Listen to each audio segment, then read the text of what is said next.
Alright, what's up everybody? Today we're gonna do some testing.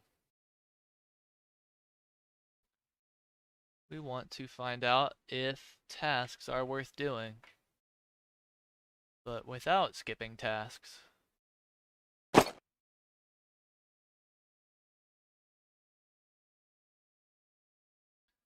bing, bada boom. Put this over here.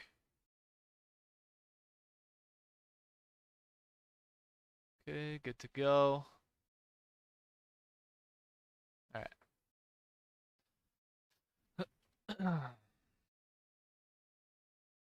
So today, instead of skipping tasks, yesterday what I did was I didn't stream. I just spent like 5 hours yesterday working on trying to figure out if skipping tasks to get a full list of the same type of task was worthwhile.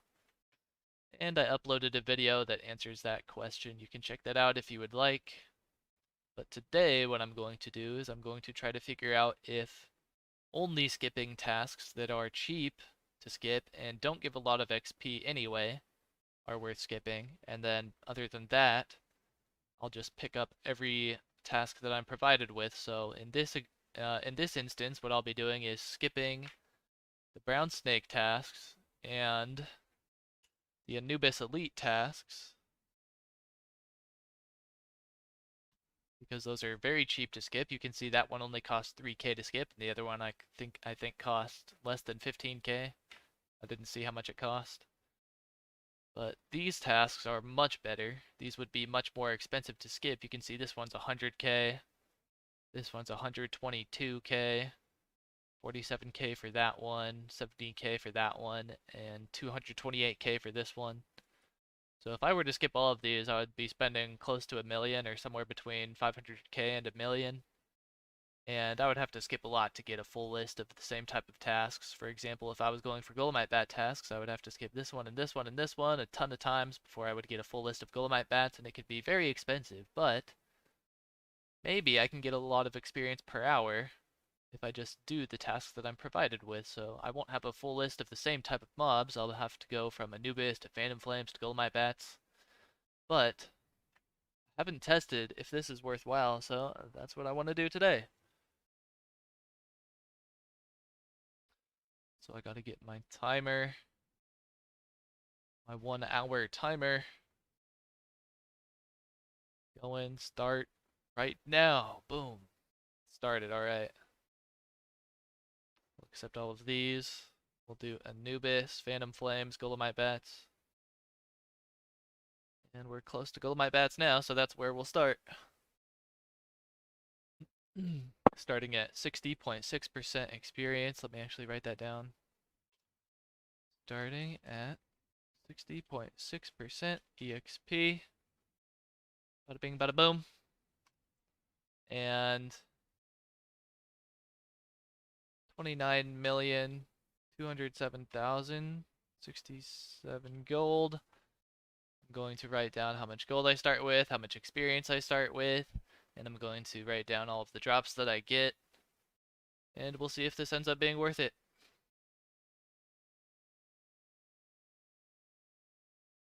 I moved my potions over to the left-hand side, and on PC it doesn't matter too much because I click to use my potions.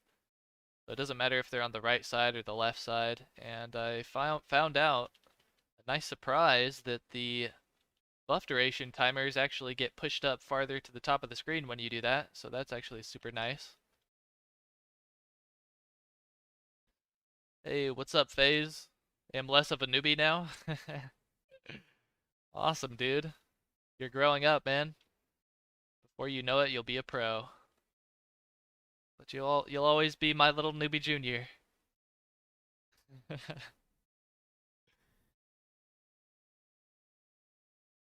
So I do actually I need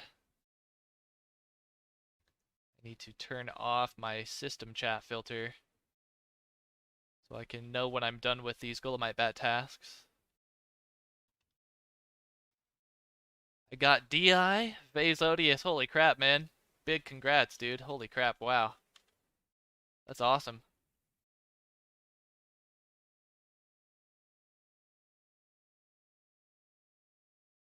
Is that a new mic, Red? Yep, it sure is. And I thought it was going to be really staticky and crappy in the beginning, but then I figured out that I just needed to use a noise suppression in OBS Studio, so that fixed my background noise problem. At first I thought, oh great, I spent $50 on this new mic and it's worse than the other one. But no, it's pretty good. I'm happy with it. It's a little bit uncomfortable though. It's an Arctis one. Kind of hurts my ears, but I guess it is what it is. I already paid $50 for it now. I'm stuck with it.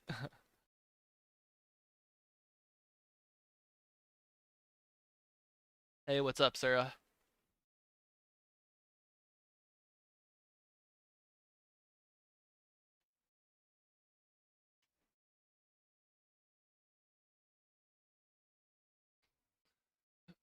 Someone was showing me how the pattern for Umbra. Nice, nice. That's nice of them to help you like that. That's cool. Yeah, there's a handful of different ways that you can do it. And there's one way that's better than the rest of the ways, where most of the patterns that you can use on Umbra, you'll end up spending time not hitting the boss because of the way the pattern is. But there's one pattern, I don't know what it's called, but there's one pattern where you can spend pretty much the entire time hitting the boss, and so you'll kill the boss the fastest if you use that pattern. That's the one that you should be learning, because the sooner you learn that one, the better. You'd rather learn that pattern rather than use an inferior pattern. Fortunately, I forget what it's called though. I think it might be called the 4x3 pattern or something like that.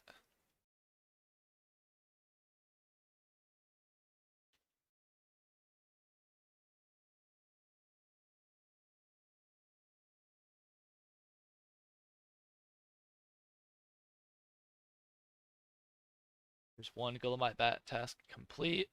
We have two to do here, and then we'll move on to, let's see, from here, the closest, yeah, we'll go on to Phantom Flames next, and we have two Phantom Flame tasks, and then we have one normal Anubis task. Guess I should also write down which tasks I choose, huh? Maybe I should. The pattern they showed me, I barely got hit in third phase. Very nice, very nice. Yeah, you might have a hard time if you try to use the best pattern. You'll probably end up having to take some time to learn how to actually do it properly, but it would be worth it in the end. I'm assuming you used the standard pattern, the one that's actually easy to perform. I feel like that's what everybody ends up learning for their first time. The most straightforward one.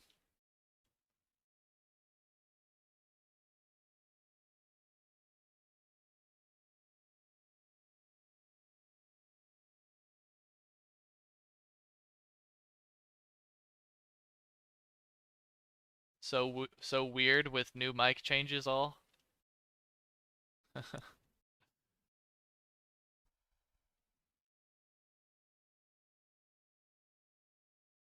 Umbra was a good way to raise money before, but now if you got G set, you will be easily able to farm Anubis, then buy DIs, and that's the best way right now. Yeah, I think that's the best way right now, honestly. There's also other mobs that you could grind to get about the same amount of gold per hour as Anubis.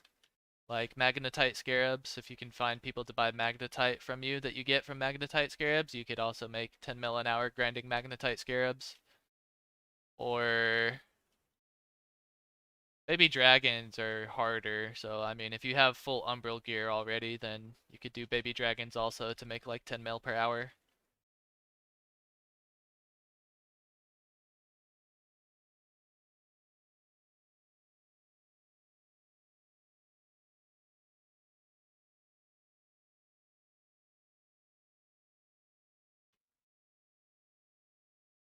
What happened to Soul Gazer?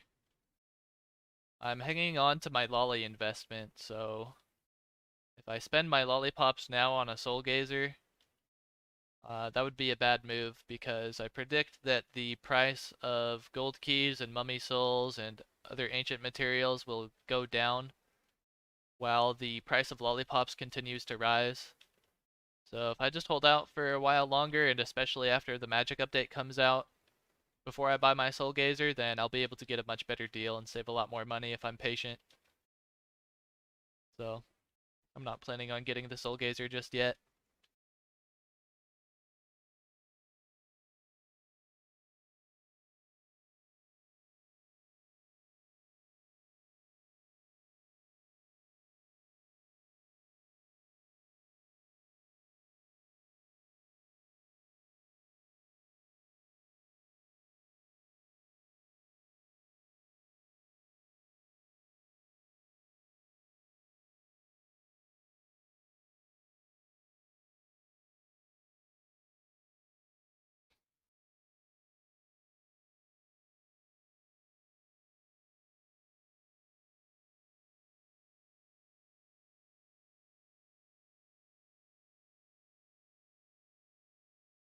When the heck are you gonna level up, Bat Pet? Been level 99 for so long. Been level 99 for weeks. I guess I haven't really been leveling up though. Now I am though. Now I'm all focused on getting as much experience as I can, trying to level up. But I calculated how long it might take me to get to level 122 right now last night, and it looked like it was going to take me about 540 hours to get to level 122 if I was getting like 3.60% experience per hour. So I'm trying to figure out the best way to get experience. And so if I can increase that number from 3.6 per hour up to something higher, then I can cut down the amount of hours that it'll take me to get to level 122. And if I grind super hard, if I grind like 10 hours a day at 3.6% per hour, then within the next 2 months I can be level 122.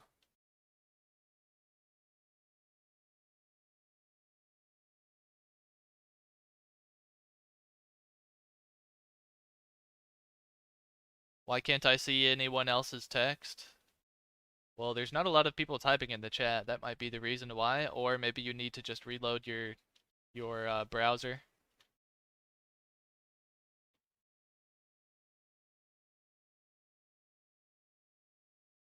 Try level up with other people. Hmm, how would I even do that? Just get in a party with people and I don't know. I don't think that'll be very effective, but I guess maybe I can try. So now we have to move on to Phantom Flames. I just have to remember to bring my prison keys with me.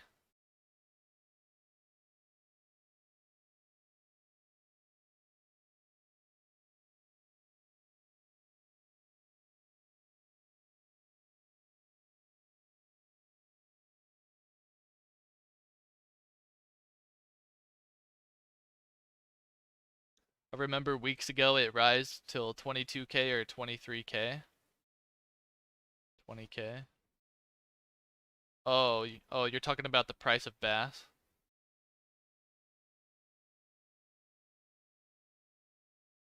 I don't know what it is right now. Pretty easy to price check it.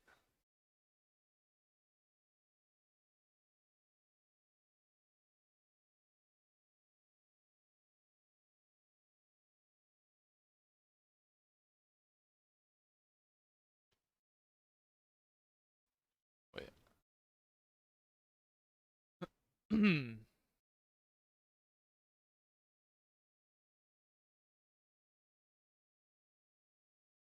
Yeah, bass is a good way to make money. High level fishers always need bass.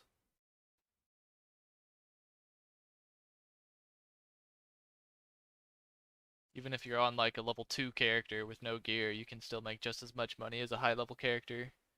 Farming fishing spiders. They'll make like 3 mil per hour, I think.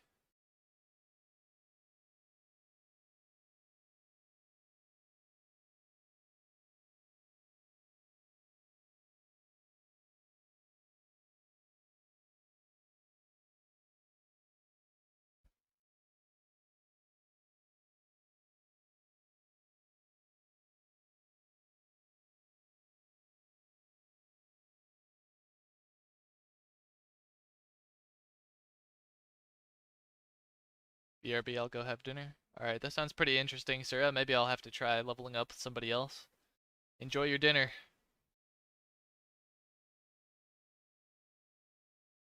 Alright, now we've got 2 tasks of Phantom Flames to complete, and then 1 task of Anubis.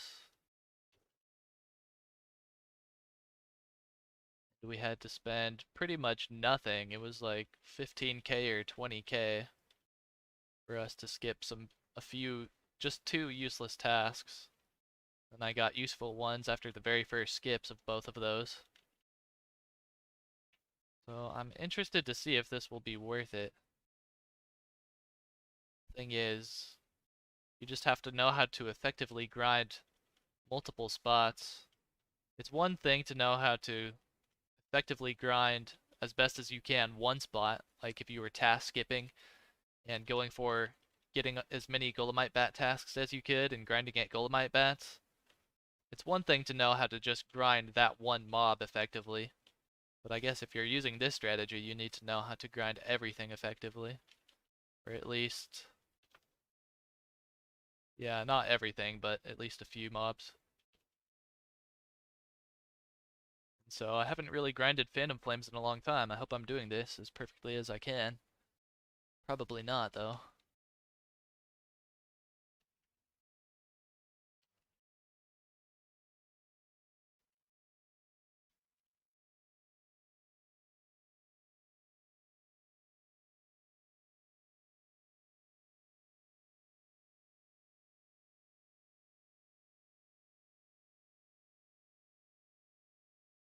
Is there a boost? Nope, I hope not. If there is a boost on this server, then it'll mess up my test.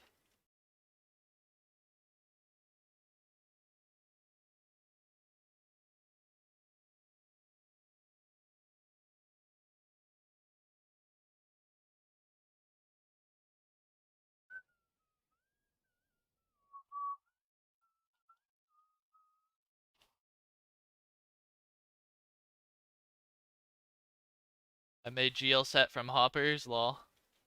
Yeah, nice. Yeah, see, that's the way to do it when you're a low level. When you're first starting out in the game, or even when you're in the mid game, you can just farm fishing spiders and make quite a bit of money. Get a bunch of good gear that way to start yourself off.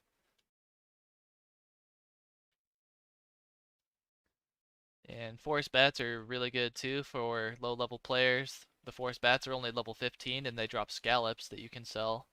If you grind forest bats, you'll actually end up making more money than you would if you were grinding fishing spiders. As long as you can find people to buy your scallops. It's harder to sell scallops than it is to sell the bugs from fishing spiders.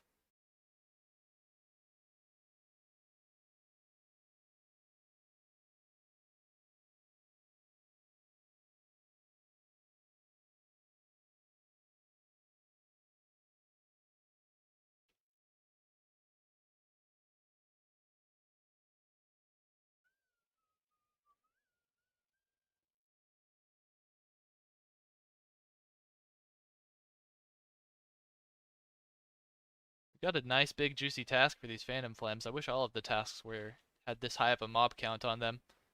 Got this task is for 280 Phantom Flames. Some of the other tasks only have you killing like 80 mobs. So the higher mob count tasks are always way better.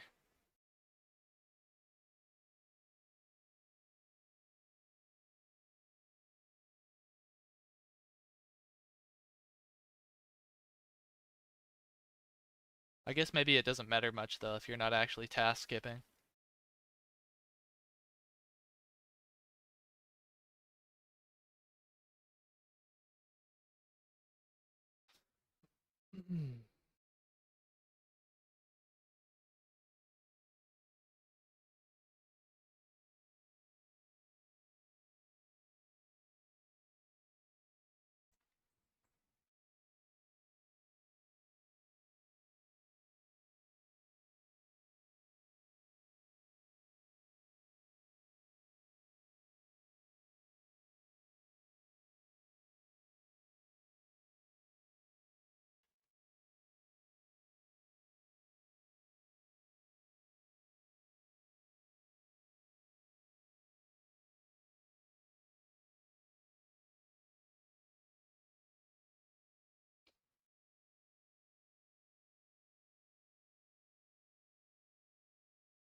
Sup, Sake? How you doing, man? Just doing testing on tasks today. Trying to see if it's worthwhile at high level to just do random tasks without barely skipping tasks. Only skipping the ones that are cheap to skip and the ones that don't give very much experience. So my first few tasks were Bat tasks, and now my next two are Phantom Flame tasks. Then I have one Anubis task. And I've got my timer going, my 1 hour timer.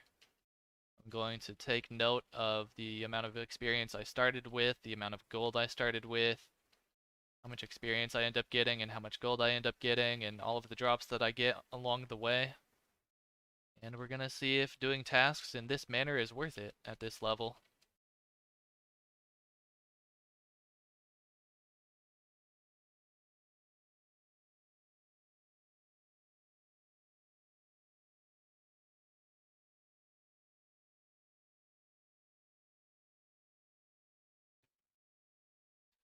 Yeah, maybe you couldn't hear me because I wasn't talking, FaZe. Quit freaking out, bro. Sometimes people aren't talking in the chat, sometimes I'm not talking. You're like, what's going on? I can't hear anybody talking in the chat. What's going on? I can't hear Red Ruka. Yeah, because I'm not talking, bro. I'm not talking 24/7.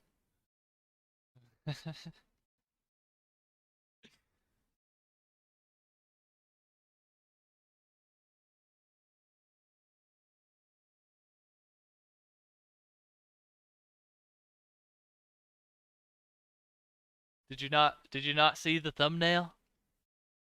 It says see away and chill. Wait, did I use the right thumbnail actually? Wait, hold on. Maybe I forgot to even add that thumbnail. Did I? No, I got the right thumbnail. It's COA and chill today, man. It's not COA and go insane. We're chilling, we're chilling.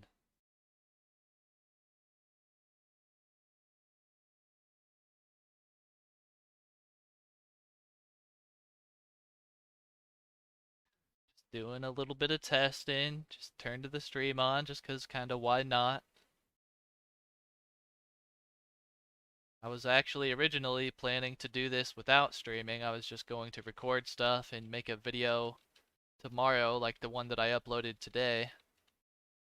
But I decided, you know what? I'm just gonna stream. So here I am.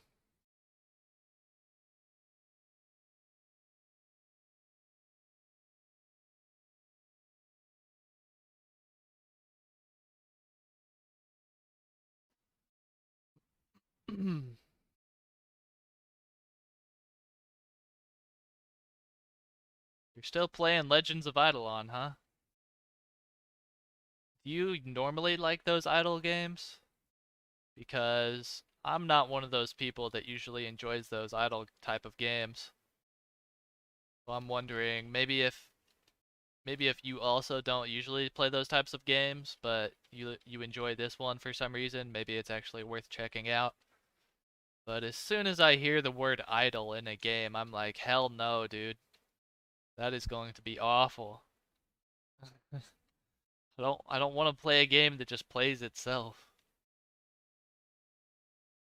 And all of those games always have those annoying systems in them, like the energy system, where you can't even play the game as much as you want. You just have to use up all of your energy, and then once you're out, that's it. And you can't even play anymore unless you spend money. Those games are always super pay to win, and they're really just like daily task games. Like you log in, do your daily tasks that you gotta do to make your progress while you have energy, and then you run out of energy, and that's it. You're done for the day. And then you log in tomorrow and do it again. And it's just like a chore. It's like that's like what Rise of Kingdoms turned into for me. It just became a chore, and that's why I stopped playing it. Even though I spent $2,000 on that game, I wailed out in Rise of Kingdoms and spent 2K. Became one of the strongest people in my server, and then like a few months later, I was like, this game sucks, and I just quit, even though I spent 2K on it.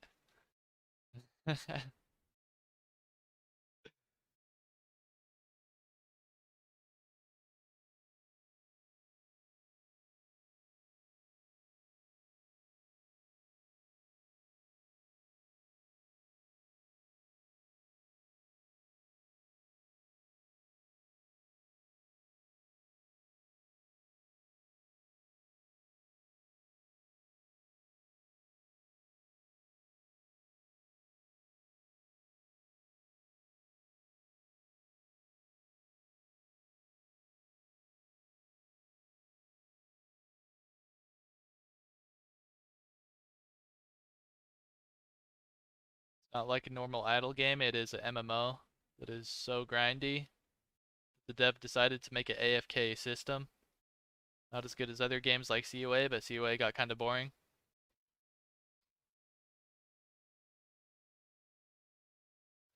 Yeah, COA can get kind of boring, that's for sure.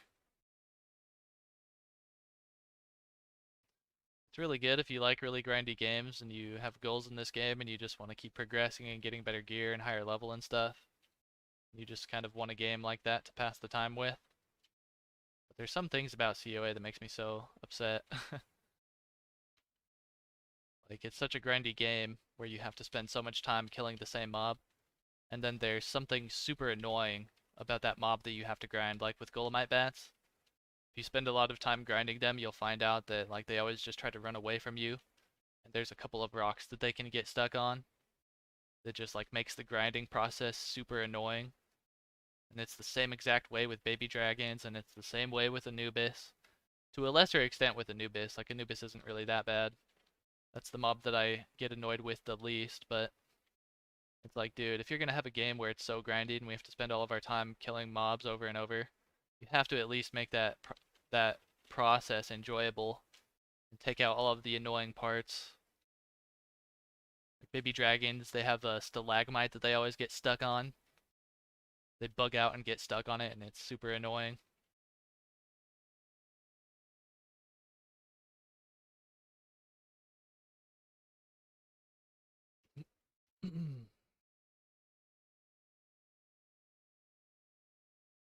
The rarest drop in Eidolon is 1 in 948 million. That's so stupid. Nobody's ever gonna get that. There's not even 948 million people who play the game, let alone 948 million people that are constantly grinding that mob that drops that item. Nobody's ever gonna get that item.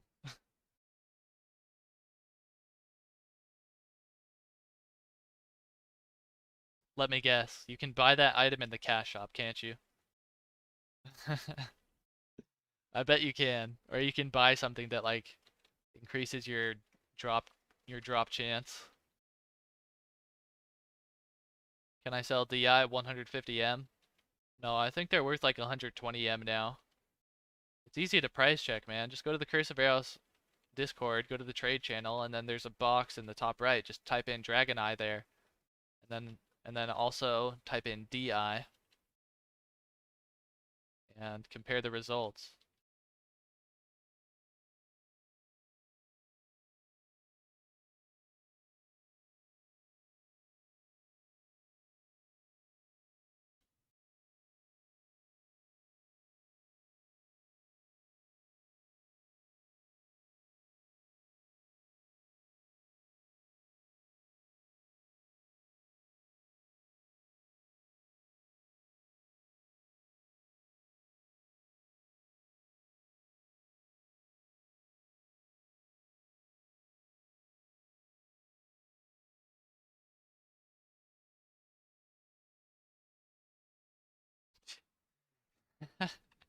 Yeah, see, I knew it, man. You can buy RNG power-ups. That's so dumb. For in-game money? Yeah, but you can buy the in-game money with cash shop money. I'm sure of it.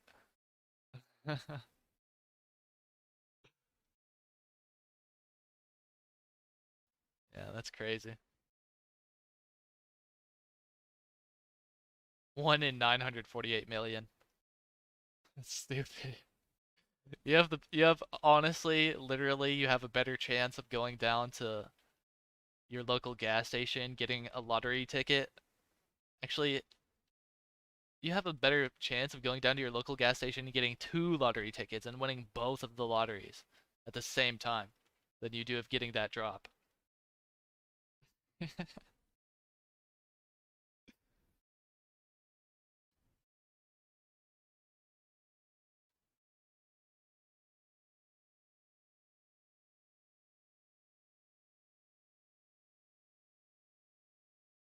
It's not that cash oriented as other mobile games. That's what they all say. Everybody who's always biased towards liking a game, they always say the same shit. Like everybody who's a fan of Rise of Kingdoms, they'll make up bullshit that's totally not true at all. They'll be like, but Rise of Kingdoms isn't even pay to win, really. It's actually very fair for the free to play players. It's like, dude, shut up. No, it's not.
Mm. 1.96 E plus 16? What is the chance to win both lottery tickets at once? What the hell does that even mean? 1.96 E plus 16? What is this, some Albert Einstein equation? I have no idea what the hell that even means. But it depends on what lotteries we're talking about. There's some lotteries with a lot less people that are playing, and there's some lotteries that are super popular where everybody draws in. And so you have more chances of winning some lotteries than you do other ones. So it depends which one we're talking about. But what the hell is that equation? What the fuck is that? Oh, E means that amount of zeros? Okay. It's a lot of freaking zeros. What is that? Like a million trillion or some crazy number?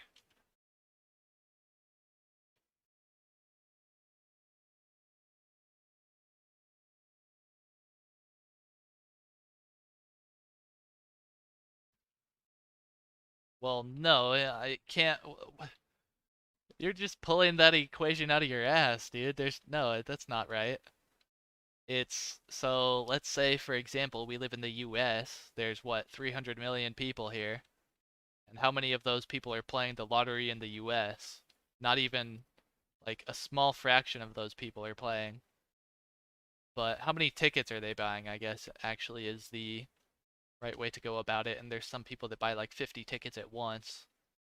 So how many tickets could there be bought for any one period of a lottery giveaway? Maybe, I don't know, let's say, how many people would we predict that would enter a lottery? Let's say we have, I don't know, a freaking million people in one lottery, and each of them buys, let's say the average amount of lottery tickets that each person buys is 5. Because there's some people who just buy one, there's some people who buy 50, probably most of them buy one or two, you know? So let's say the average is 5. So then you have a 1 in 5 million chance to win. So you just times that by 2. You have a 1 in 10 million chance to win 2 of those lotteries. It's not going to be a 1 in 200 gazillion trillion whatever number you put out there. I don't know where you got that number from.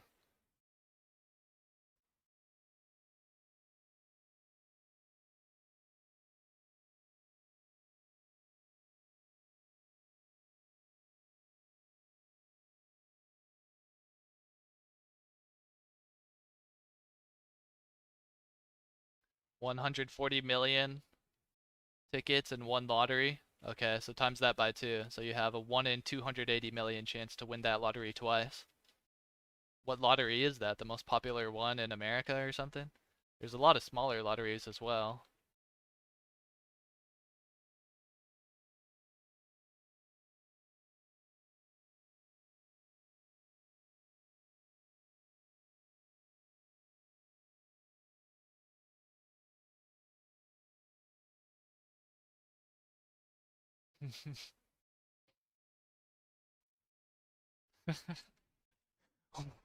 One in 100 gazillion trillion.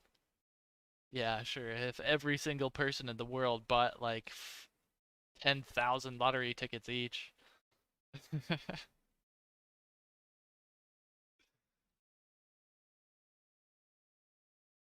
In that case, every single person in the world would go bankrupt and one person would take all of their money.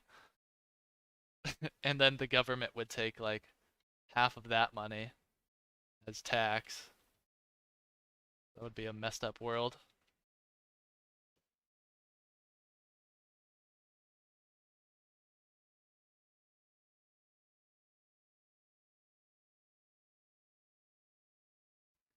295 out of 305. We're about to graduate to Anubis.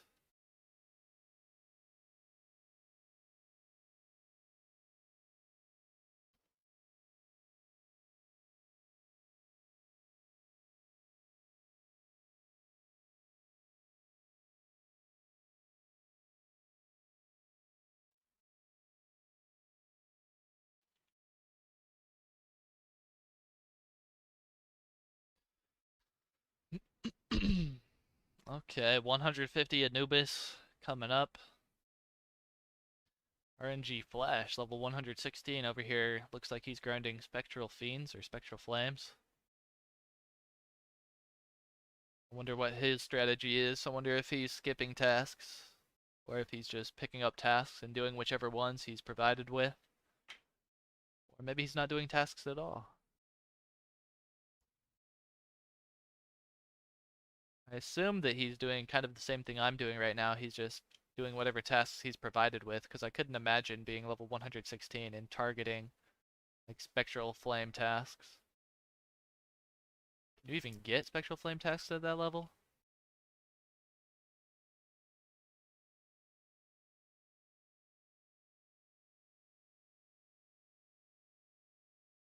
We'll go out the fast way. In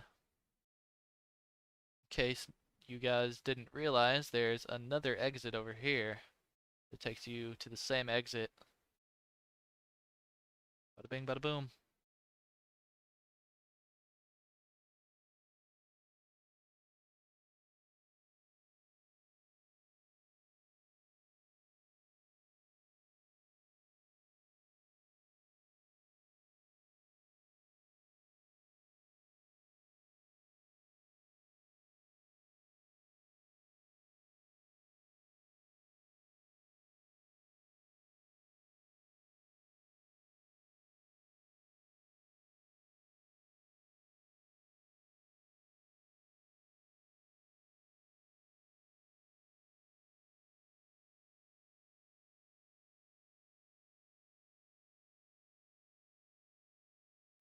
Hmm.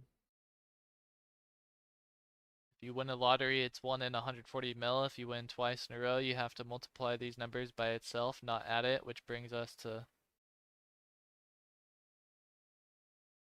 That's not how that works. You play one lottery, you have a 1 in 140 mil chance. You play another lottery, for that lottery you also have a 1 in 140 mil chance. You have a you have two separate instances of 140 million chance. 1 in 140 million.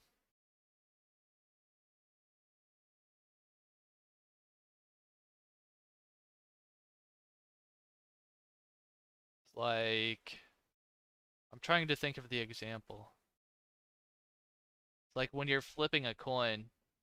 So people get confused by that when they try let's see, how can I explain this?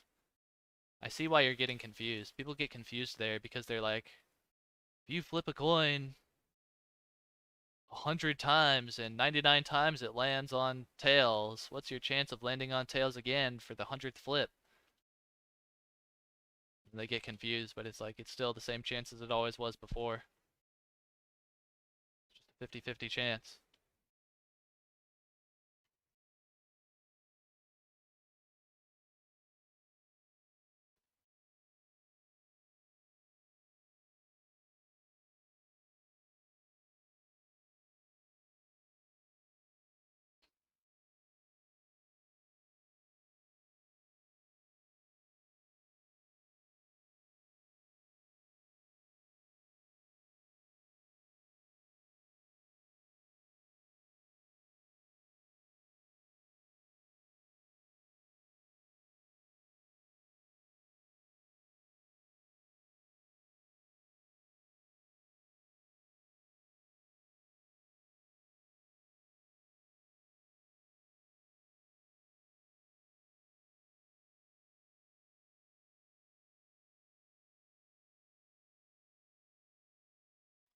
Or,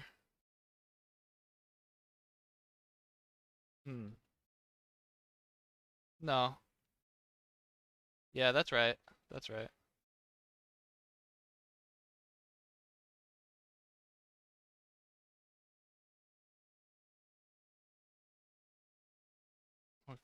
Google more smart than my math teacher, yeah. Pretty much.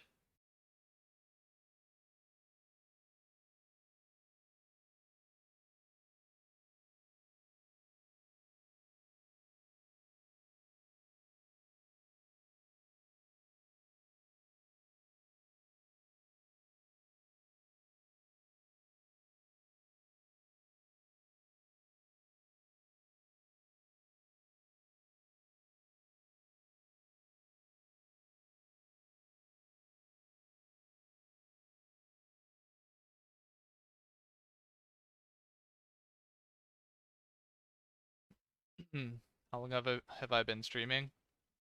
Today, I've been live for 40 minutes.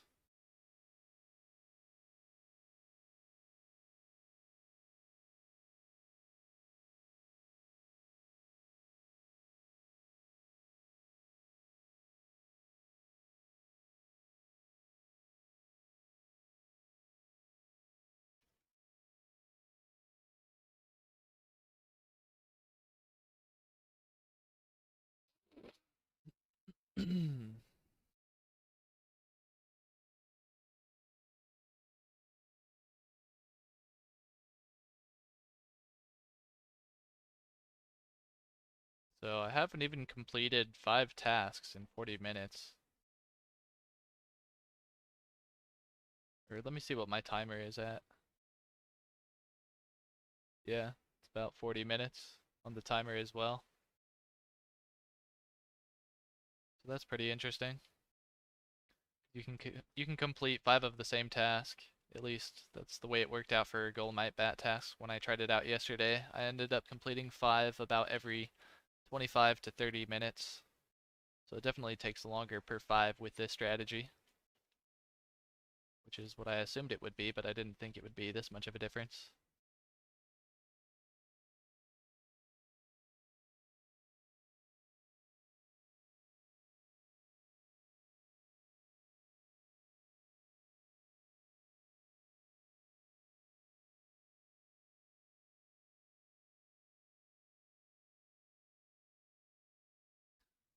I'm gonna read a long article about maths. Are you interested in math? Is that like your favorite topic at school or something? I always hated math. I guess that's good though. That means you're probably really smart.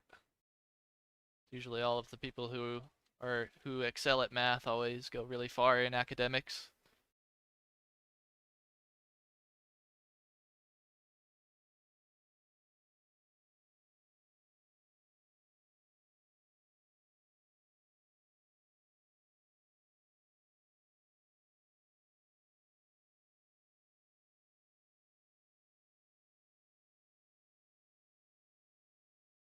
You're interested in math? That's cool. That's good.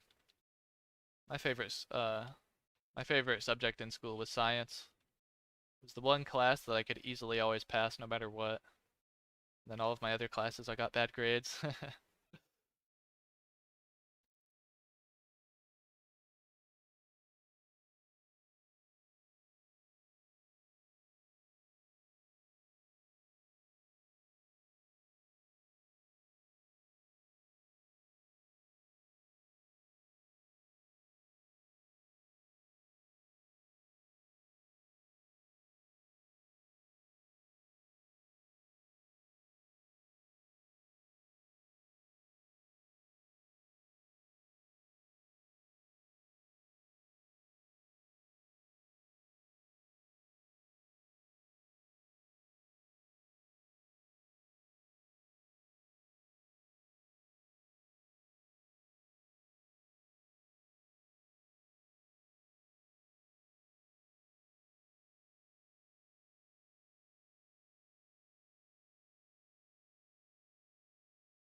No way.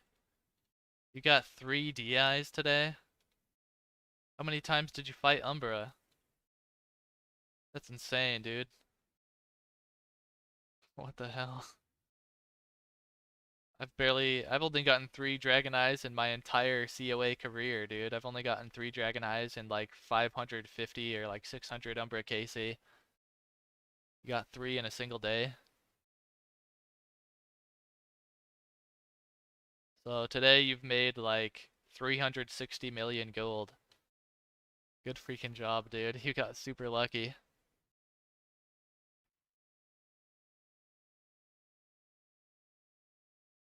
Curse of Aros. The game that takes a whole lot of luck and pretty much no skill at all. Alright, we completed that task. That was all of our tasks, correct? Let's double check. It sure was.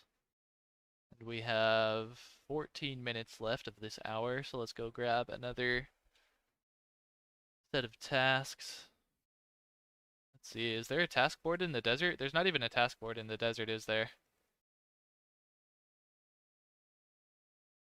Why is there not a task board in the desert?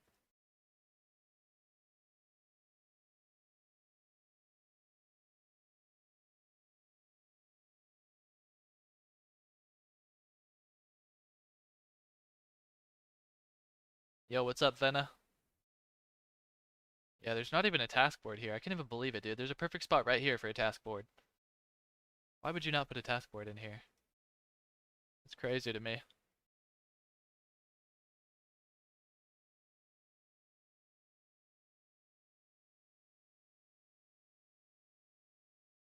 It does have to be multiplied, not added.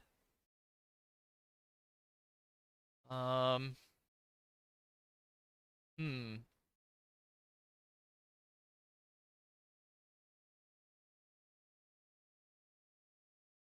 Trying to think.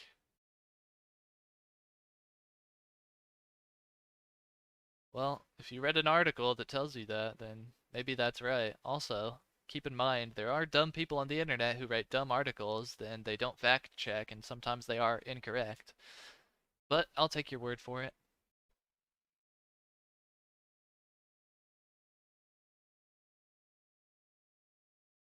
Got more okay, Phantom Fiends, Phantom Fiends, those are both good. 10 Anubis Elites, we want to skip this one if it doesn't cost too much. Only 6k to skip it, yeah, we'll definitely skip that. Spectral Fiends, good. Phantom Fiends, great. All of these are in the same area too, so all of these are great to get together. Ice Raptors, 156k for Ice Raptors. Yeah, we take that one. How much would that one cost to skip though? I'm curious. Yeah, 50k, we wouldn't want to skip that one anyway. Ice Raptors, haven't fought those in so long. What the heck? Alright, back to the ice prison.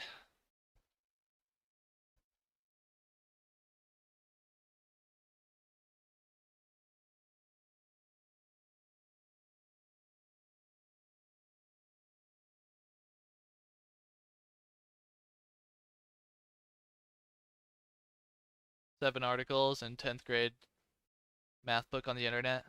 Yeah, with that subject and that amount of confirmation, I would agree.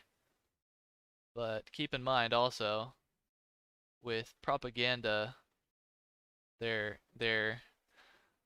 the goal of propaganda is to get you to believe things wholeheartedly. And so, like, if we were talking about a different topic, I might say that although you read those 7 articles and you got confirmation from a book, it could just be people trying to mislead you anyway. You see what I'm saying? But yeah, absolutely. With this instance, I would agree that you must be correct.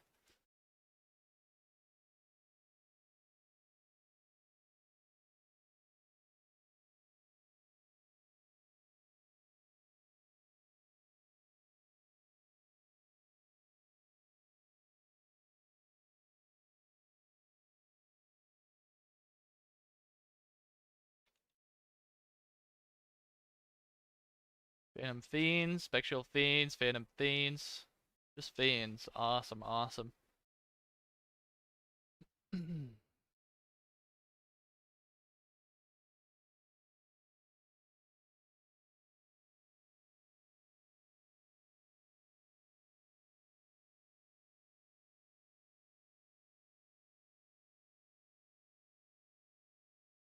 I almost wish we could hit mobs in a 360-degree radius around us instead of a 180-degree radius in front of us.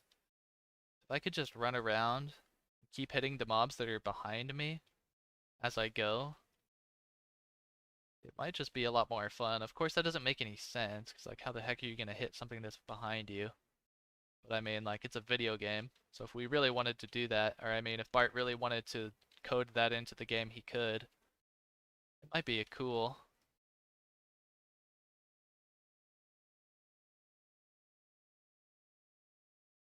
Oh, I didn't realize that this is only. Oh, never mind. Thought it was a 22 task, and then I was like, wait, what, 22? That's a weird number. And then looked over here, 225. It just got cut off for some reason at the end over there. I was like, oh, it's only a 22 task? I should have just skipped this one, because it's not going to give very much experience.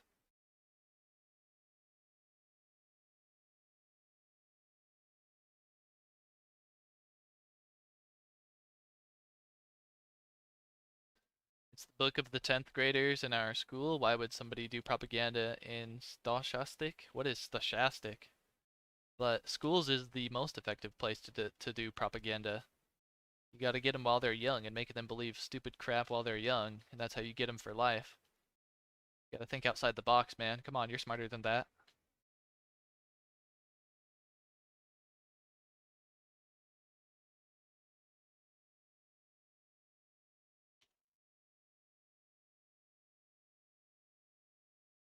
That's why, I don't know if you've heard about it, but if you were paying attention to the news, or I guess just like influencers, political influencers on the internet, then you'd hear them talking about uh, some forces trying to get crazy CRT things in our school, and they're even teaching it to like kindergartners and like as young of kids as they possibly can, because once you put an idea into someone's head when they're super young, it's hard to get that idea out of their head. Once they believe it when they're young, they might believe it forever, no matter what you say to them.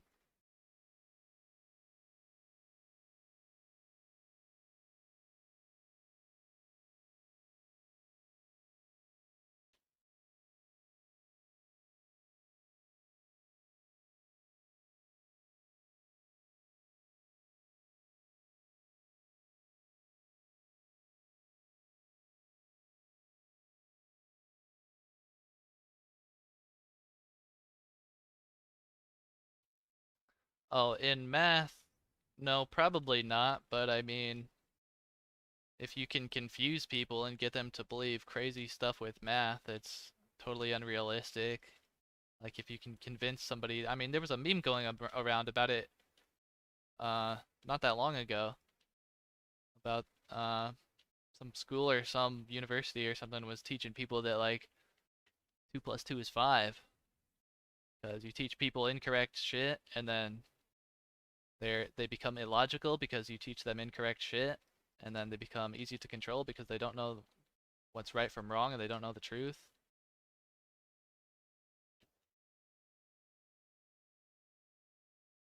and then they become ineffective at doing anything because they think they're educated, but they're not. But this is too complicated of a subject for now.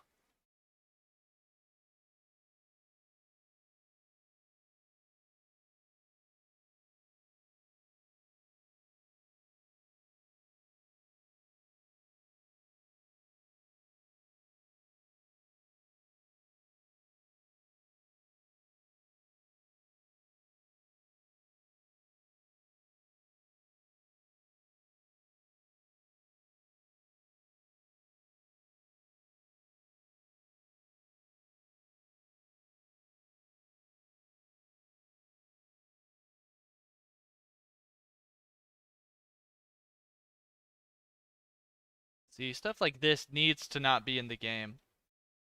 Oh, what? He just walked off of that? Like the Spectral Fiend somehow walking up on this and you're like getting bugged out and stuck on it while you're trying to grind. And you would hit him and he wouldn't follow you or whatever, he would just stay there. Like stuff like that needs to be taken out of the game, man. It needs to be fixed. We've had some bugs like that that have been in the game forever. It's like those should be top priorities to fix that because the people who dedicate a lot of time to the game and grind a lot, those are the people that are affected by things like that and they get annoyed by it and it makes them want to quit the game. And those are your people that you want to hang on to the most. Those are your loyal players. So we can't have mobs like bugging out and getting stuck on stalagmites like the baby dragons do, and you can't have the Guillemite bats getting stuck on the rocks like they do. You shouldn't have any mobs like running away from you when you're trying to group them up together because that's annoying also. We need to increase the leash range of the mobs, or at least we need to make it so once they reach their maximum leash distance, they don't run back to their original location.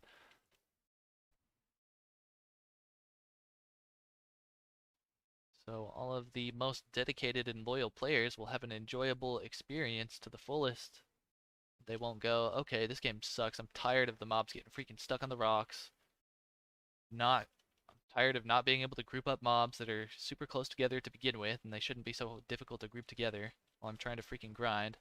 I have to kill a freaking literally millions of them just to get to max level.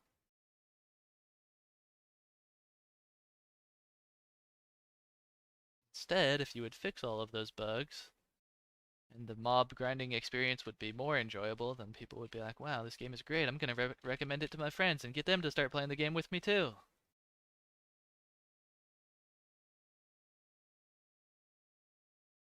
So you hit that mob while he's up there, he won't even follow you. He's bugged out and stuck on the wall. It should never happen. But that's a bug that's been in the game for what? Like 2 years? Like, dude, you can't leave a bug in the game like that for 2 years.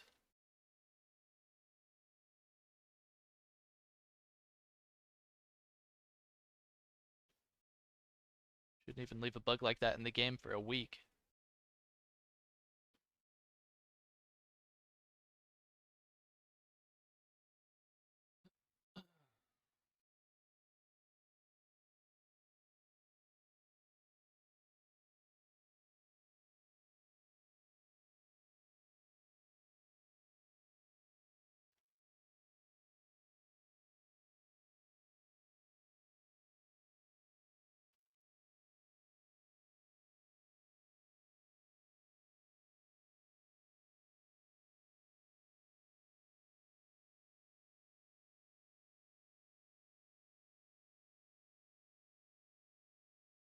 Yo, Red Ruka, I evolve.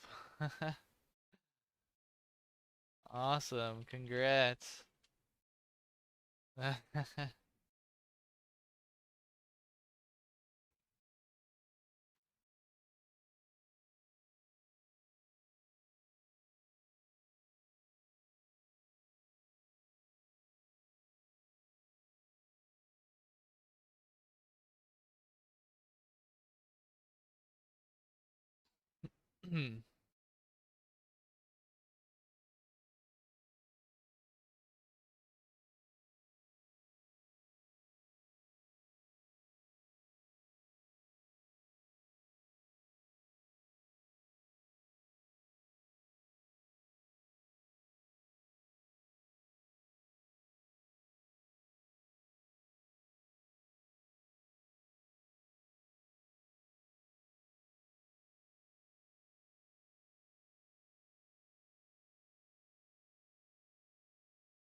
got the Phantom Fiend pet while I was grinding. But that pet, best pet.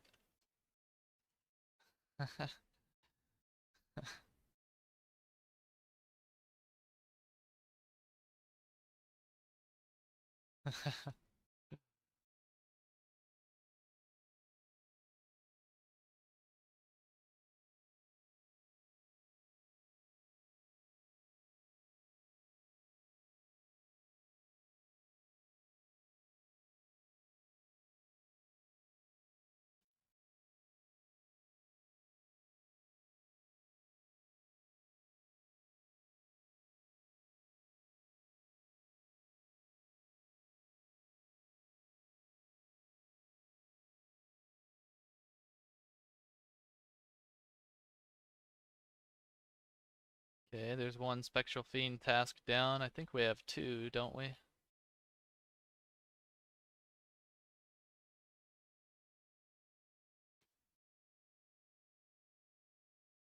Or do we?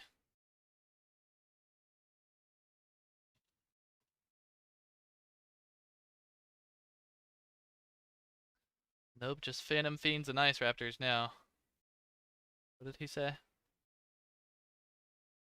just need Dragon Set. You can do it, man. There's the timer.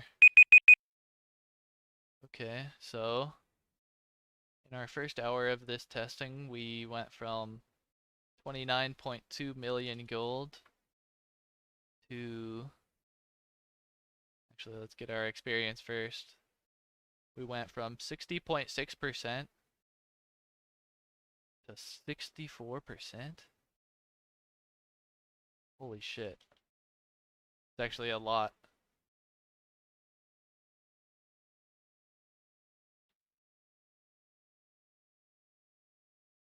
And then we went from 29 million gold, 29.2 million gold to 30 million, 32,455 gold. We got Phantom Boots, Ancient, no. Golemite Artifact, 1 G Spade, 1 Green Key.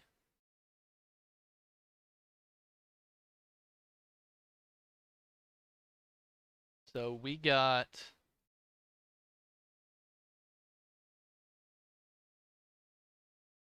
how much experience?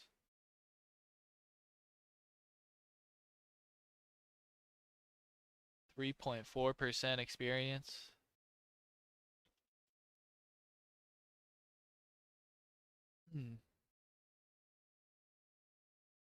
It's actually almost as much experience as grinding Golemite bats without bat tasks.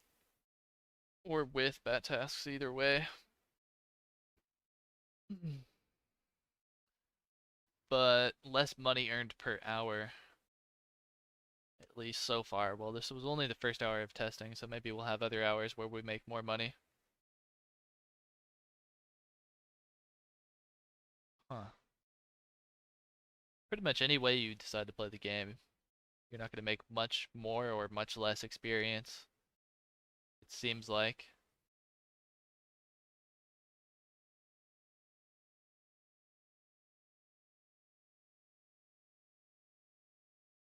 Let's see. How many more of these do we have to kill to complete our tasks? Bunch of Phantom Fiends. Let's finish off these tasks, I guess.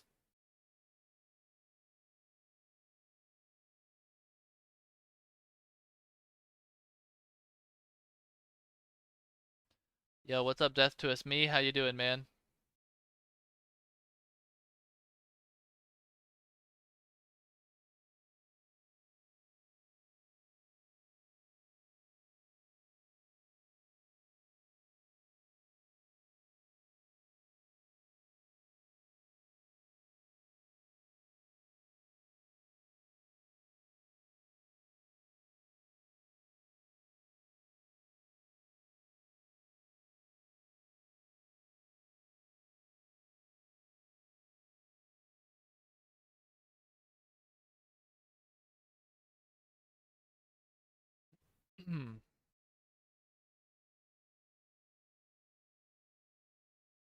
Forget how much experience per hour I get at Anubis.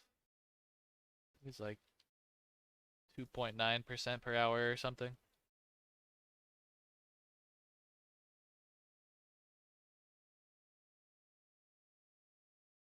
I think what I should really be doing,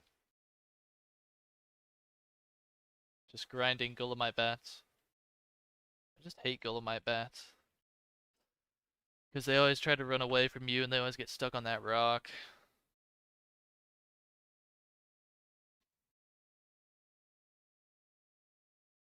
I'm just gonna go grind Gulamite bats for a while.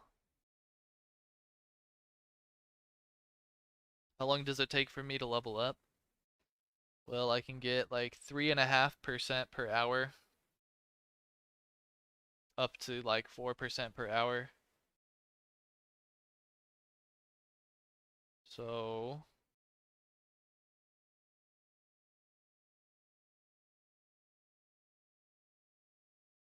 100 divided by 3.5 equals, so it takes me like 28.5 hours to level up one time.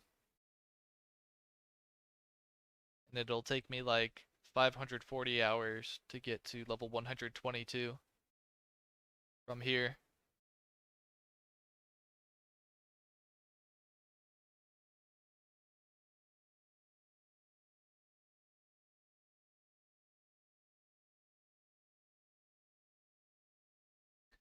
There's 20 people in the game who are level 122. Only 20 people. But holy crap, dude, those 20 people. Holy crap, I can't even believe how much time they've invested into the game. It's insane.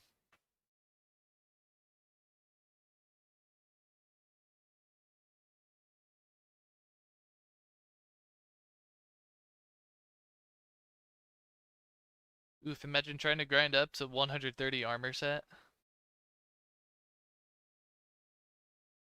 130 armor set? I don't, what do you even mean by that?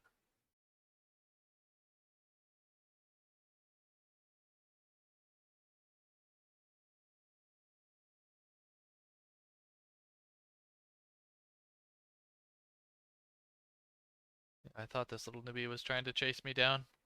Look at this guy, level 5. He's level 5, dude.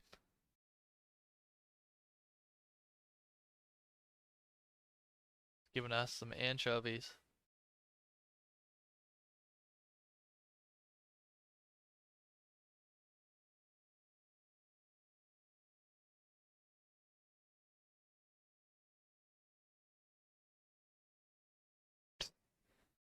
Get your crappy fish out of the trade window. I don't want that trash, dude.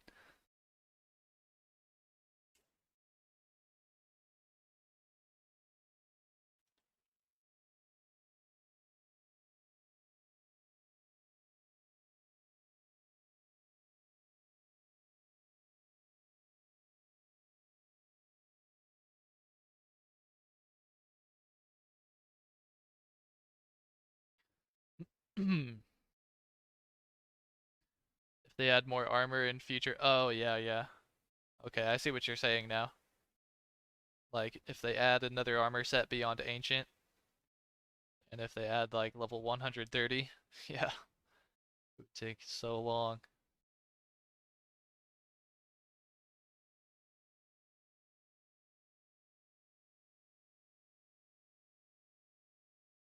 I wonder if they'll ever reduce the amount of experience it takes to level up and make it easier to get to max level. I hope they don't, because if they do that, then all of the people who hit max level now while it's hard, they'll all get they would probably be pissed about that. They'd be like, what the heck, man? Now all of these newbies think it's easy to level up. And it is for them. But it was so hard for me when I did it. That's not fair.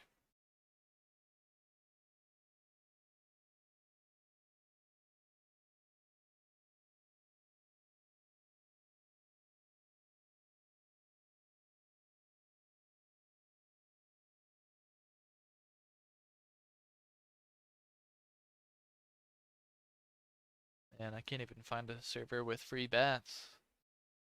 We need more better grinding spots for bats. There's only one good one. There needs to be like 5.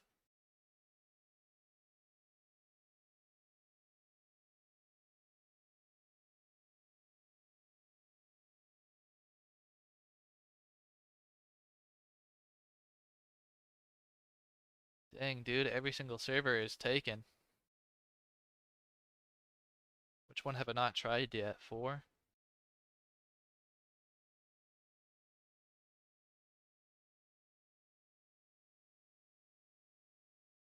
Jeez, man. I haven't tried World 1.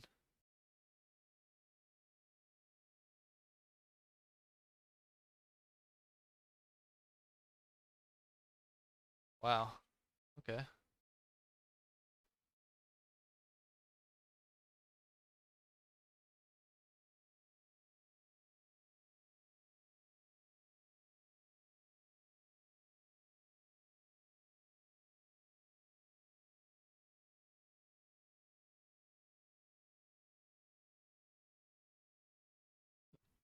What if you did Road to like 10B?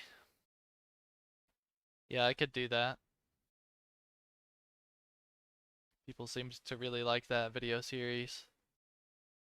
I should have just stuck with that, I guess. What's up, Piggy?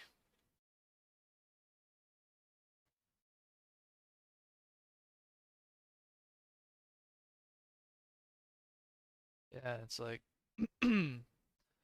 there's only a couple useful grinding spots in the game. Needs to be more, dude.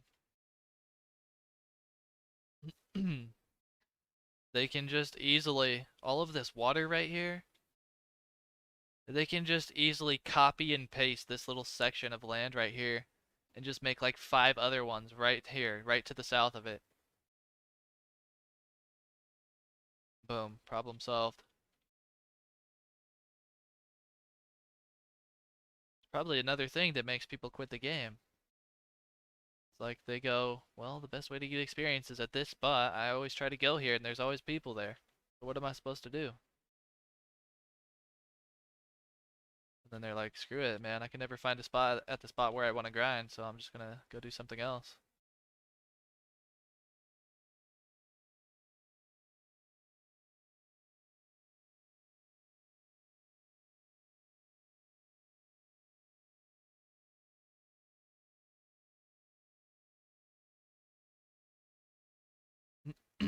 I mean, that's happened to me a couple times.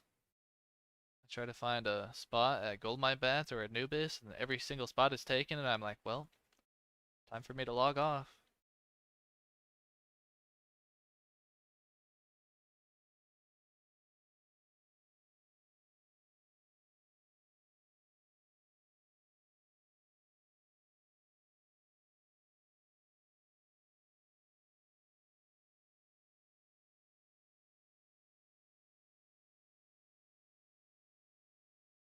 I hate when people do that.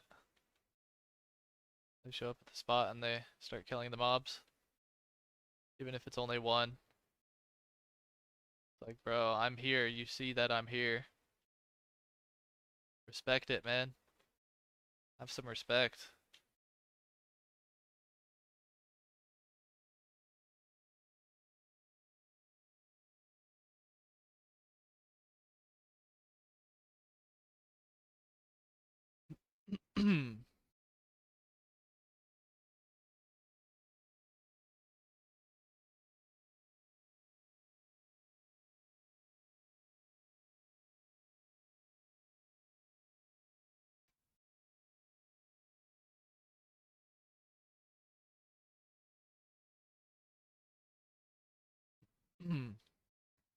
You only play on mobile, so leveling up makes your hands cramp. Yeah, if you're playing on mobile, leveling up makes your hands fall asleep, makes them cramp. The way you have to hold the phone is painful, it hurts your fingers.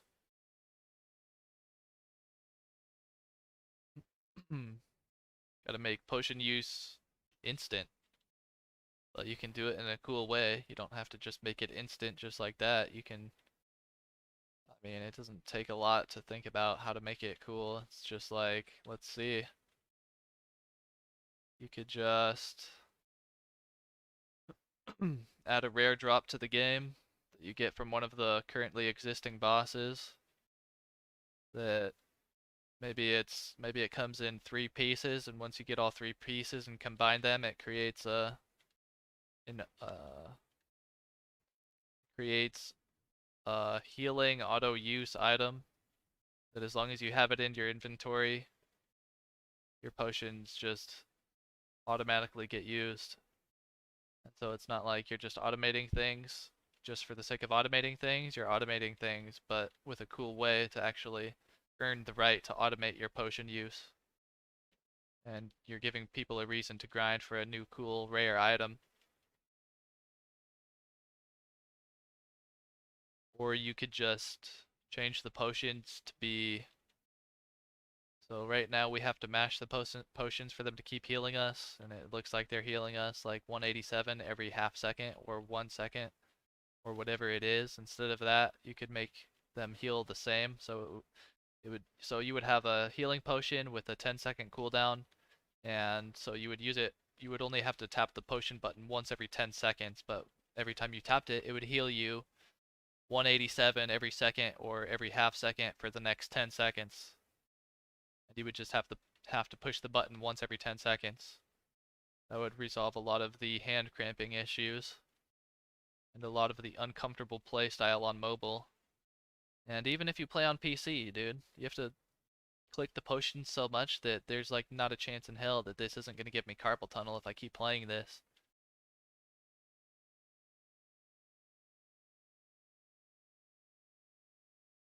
Like literally my finger starts to hurt, and even my hand starts to hurt after I play this game for a couple of hours.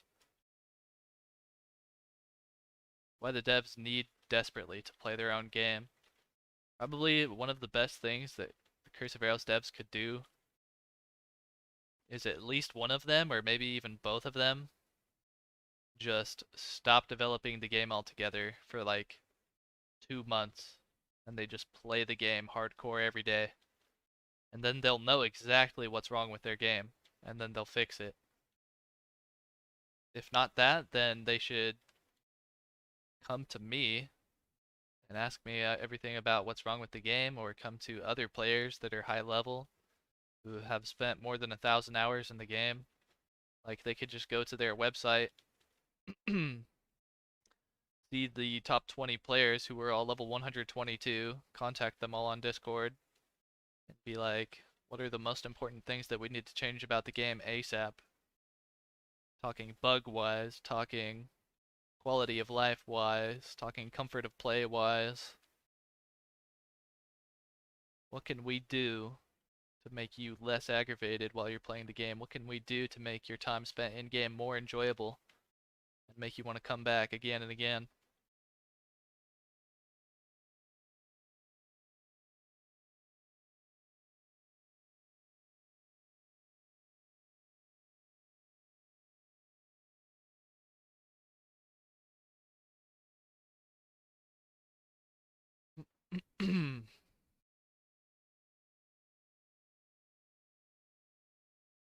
Add music when? Meme music, pulls music. You guys want music?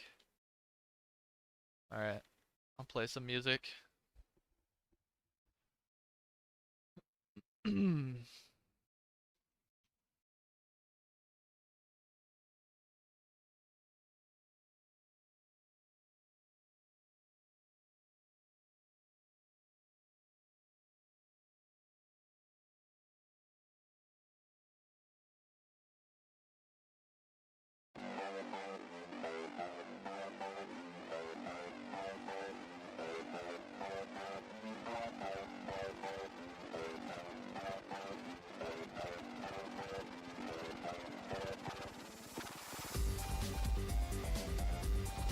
Is there a way to check your playtime?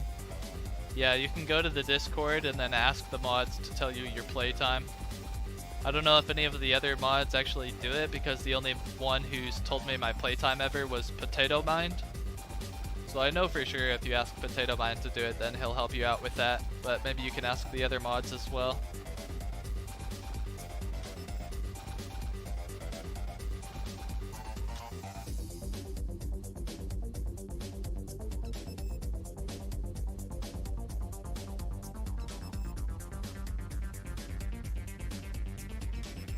Auto pushing would make auto clickers more popular. How would it make auto clickers more popular? Wouldn't it make them less popular? Because people use auto clickers now to automate potion use.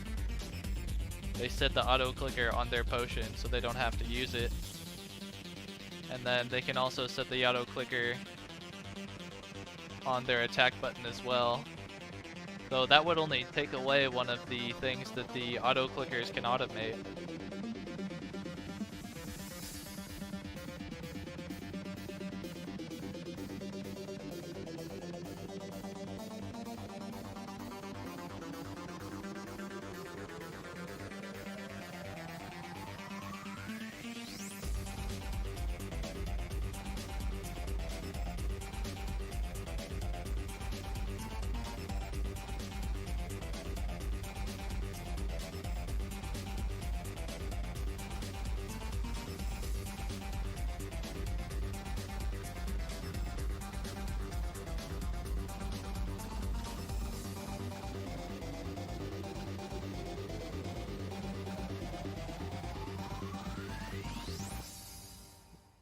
I don't understand why people do that, man. They show up and then they ruin your spot for a second and then they leave. Like, if you're gonna show up and the spot is already taken, then just log out and go somewhere else. You don't have to mess up my rotation for even 1 second. These people just don't have any respect.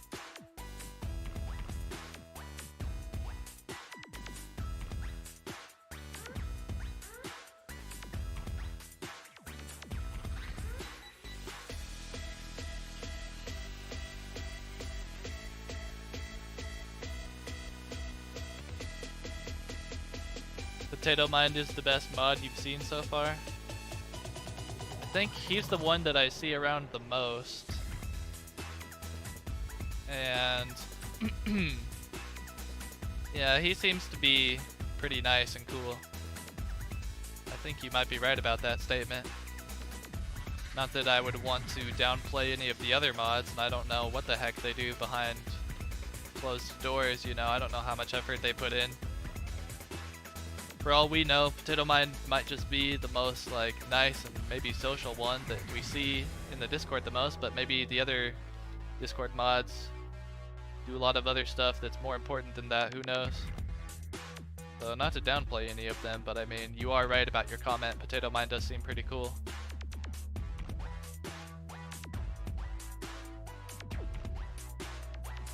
I think it was Kai. Kai made me... I pinged at mod and Kai showed up instantly and made me roll to decide my fate, whether I would get banned from the Discord or not. And I won the roll. He was like, heads or tails? I said tails, never fails, and then I won the roll, so I got to stay. But I saw somebody else do that same thing a while after that. And then Kai even showed up and said something. He didn't. I don't think he even said something to the guy. He didn't make him roll though. I was like, I almost said, why don't you make him roll? You made me roll. But yeah, I didn't. I just didn't care.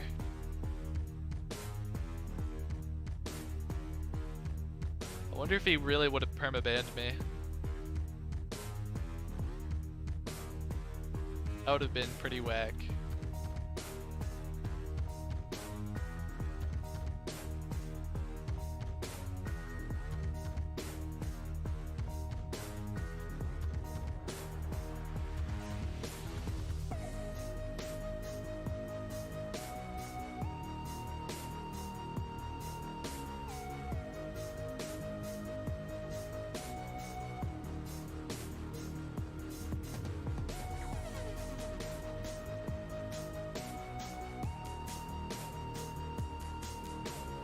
They could put a rock on their button. I forget which game it was that I did that for, but I remember I taped down a button for some game. I think it was this game called MU Online or Moo Online. I don't even know how to pronounce it. It was way, way, way back in the day when I was in like middle school or high school. Taped down my buttons so I could continue grinding while I went to school.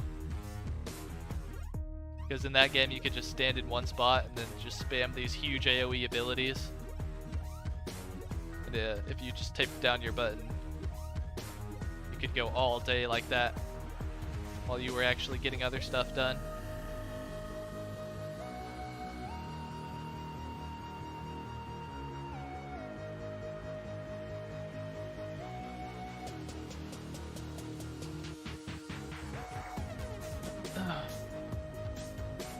The new color's great and all, but it's super distracting doing Umbra. You mean the outline?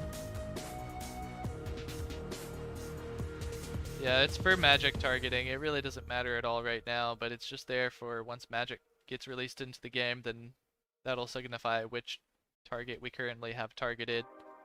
That'll be the target that we throw spells at. Then you can just tap on another target to switch your target.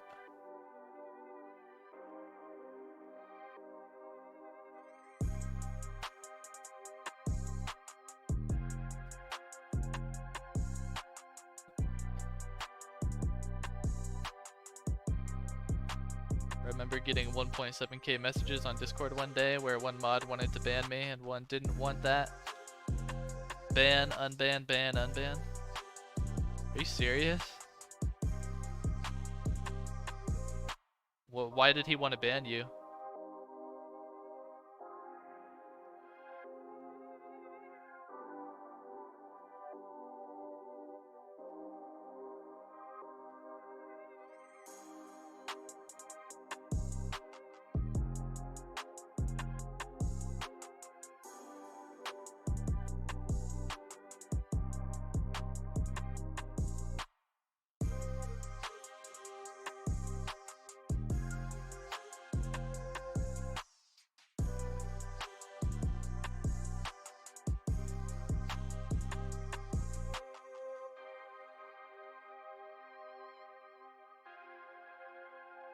God damn it. See, I hate when this happens, dude.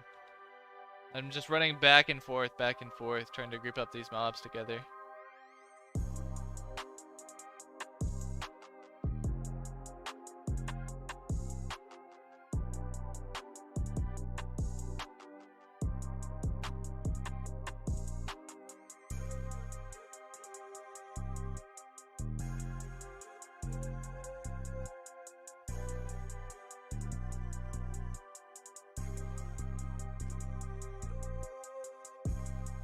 I said something about a political theme. He was the exact other meaning. He was the exact other meaning. What do you mean? You said something political and he had the opposite stance as you, so he wanted to ban you? Which mod was it? That's really, really, really super lame. I hate cancel culture and I hate people who can't even freaking manage to have an adult conversation with somebody about a topic, and the first thing that they want to do when they meet somebody that has a different ideology as them is they just want to ban them or cancel them. I hate people like that. They're so stupid. They can't even think, dude. They're absolute sheep.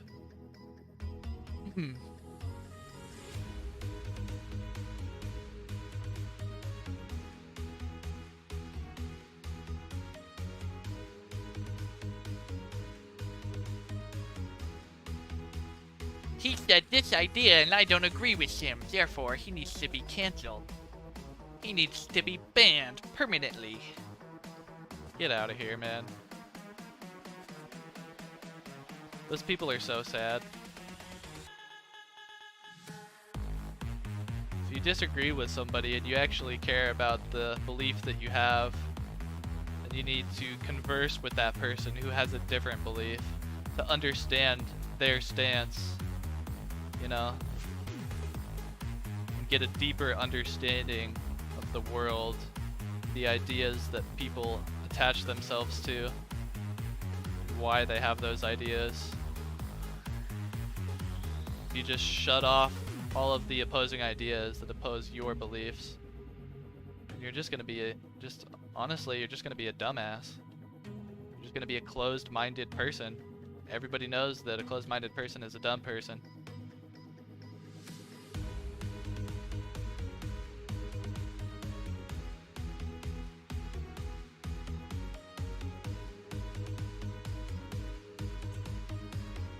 For one, and for two, if you are like that and you live in the US, you should move to a different country because that's not the US values that we have here.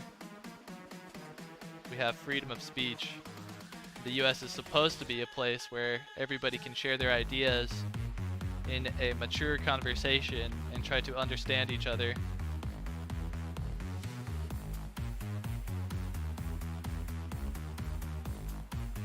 Did I notice the G shard that I got? Yeah.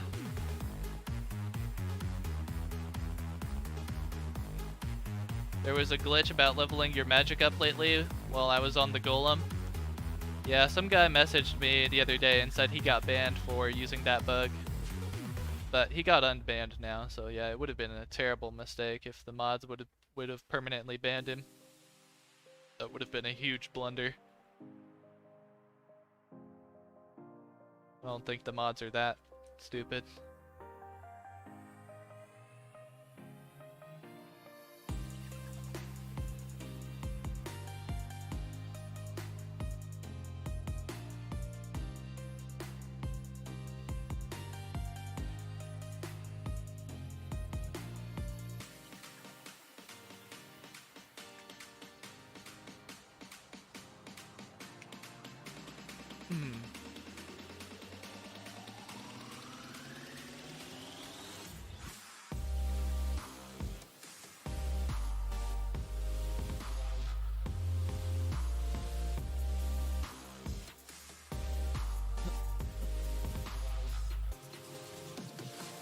Except for the extreme persons, you just should ban. Like people that say that you should... Oh yeah. Yeah, absolutely.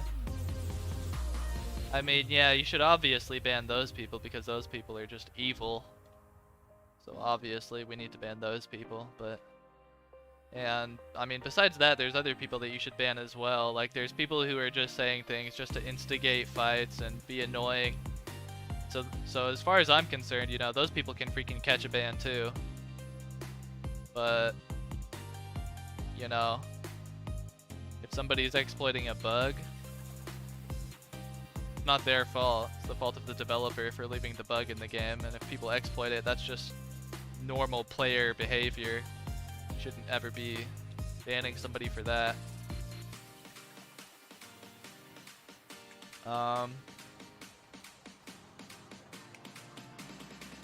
Yeah, there's not really a lot of stuff that deserves an actual permanent ban. Just like being a total asshole, obviously, at that point you deserve a ban if you're like saying crazy shit.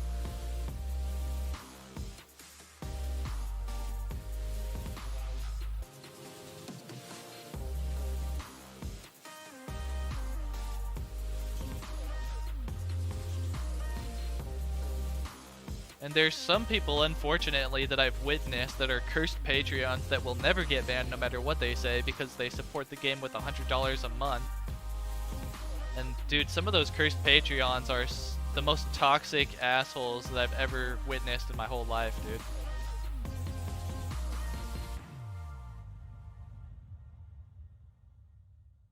But they'll never get banned.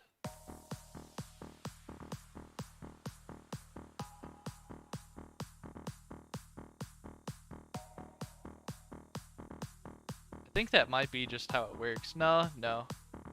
I don't know, maybe. You know, people with a lot of money might just, like, tend to be assholes more often. That makes a lot of sense. If you grow up with money your whole life, you're gonna be probably not such a great person. Because you have no idea what it means to struggle, and you have no idea how other people are struggling. You're spoiled, rotten. So I guess it would make sense that a cursed patron would be a shithead.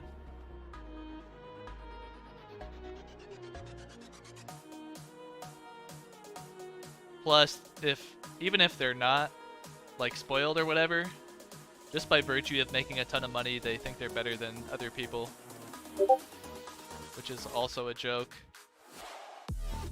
A lot of the times when people make money, it's just because they got lucky with good parents with a good job or something, and then they get in the same business as them, or they got lucky with being born in a good area where they have good education. And a lot of success comes down to just luck.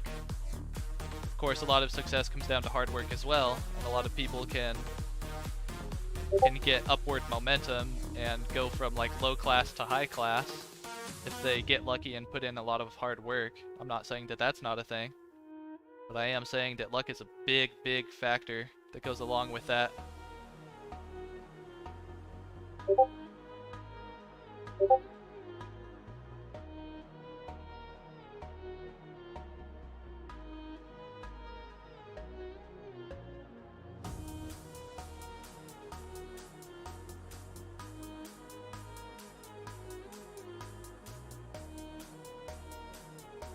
Agreed, money can either make or break a person's attitude towards people and life. There are people who are humble despite being privileged. Oh yeah, absolutely. Those people exist, that's for sure. Yeah, absolutely. But I think, in general, like, it's easy to be corrupted by money or success and think you're better than people or something like that.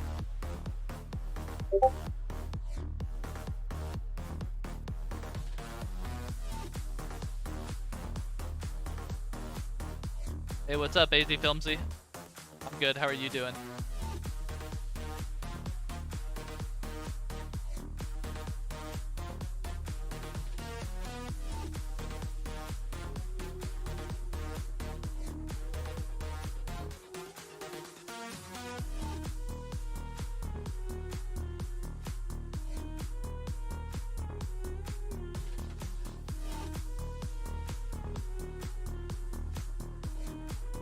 Gandhi was born rich. Huh. Yeah, I wonder if Gandhi could have done any of the things that he accomplished if he wasn't born rich.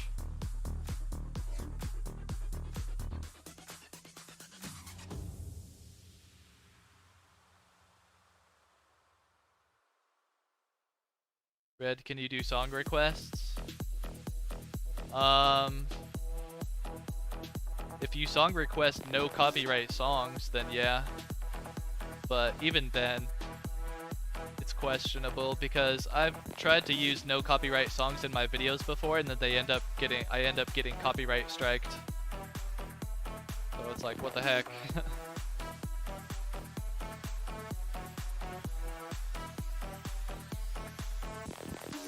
I'm great. What do you mean by testing tasks? Oh, I was doing that earlier. I was trying to find out if just doing tasks without task skipping was worth it.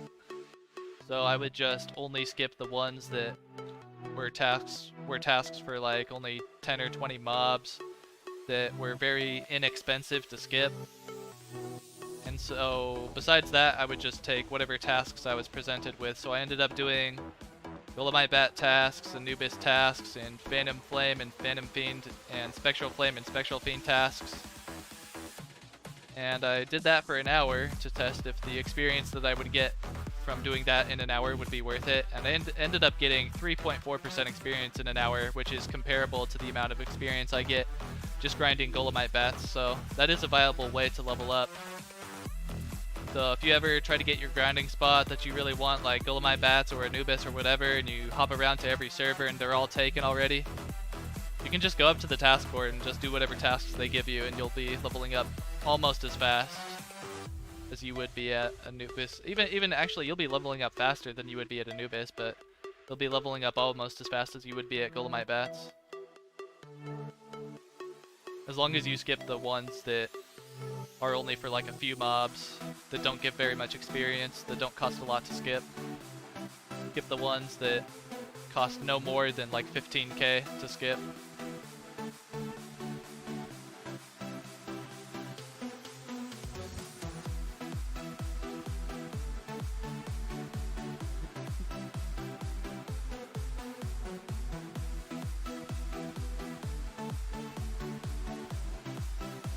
Yes, he could, I think. Starting a revolution was not so expensive back then. I mean, it's a really complicated question to try to answer, because it would change everything if he wasn't born into a rich family. His entire family and life structure would be completely different, and he wouldn't even be the same person at all. So would he have accomplished all of the same things? I don't think so. I think his life would have been completely different if he was born into a poor family. I think he wouldn't even have had nearly the same life. He would basically just be a completely different person. He would have never ended up doing all of the same things that he did.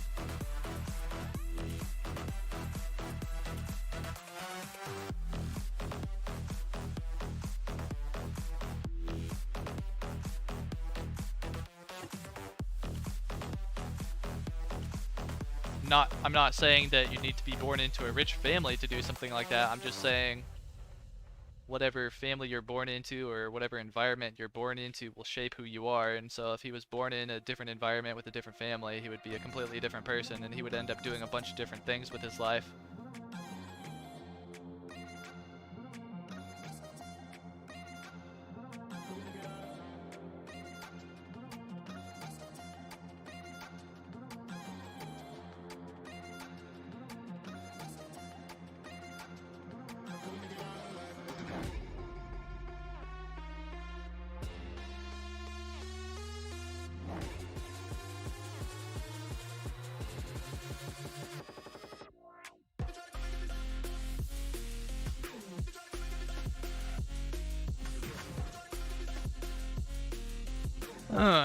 Yeah, that's normal AZ Filmsy. You can go to curseofaros.com and then type in task board in the search bar. It'll bring you to the task board page on the Curse of Aros wiki. And then you can see the level requirement for all of the tasks. So all of the pretty much high level tasks are available up until level 115 or 120. And there's even some kind of mid-level tasks that will still be available to you all the way up until level 110 or even level 120 also in some cases.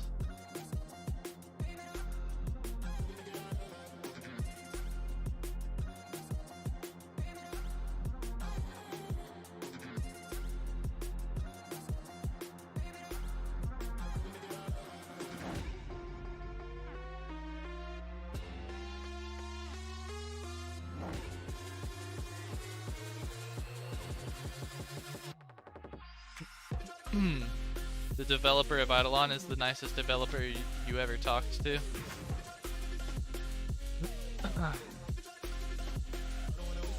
How many people does he have in his Discord? Is that a big game?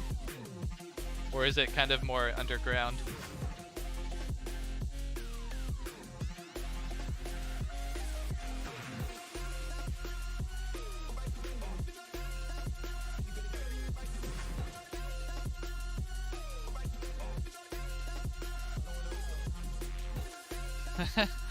Bart's cousin. Thanks, bro. By the way, I finally got my DR armor. Nice. Oh, you got your whole DR set? Very cool, very cool. Awesome. Congratulations. Very nice.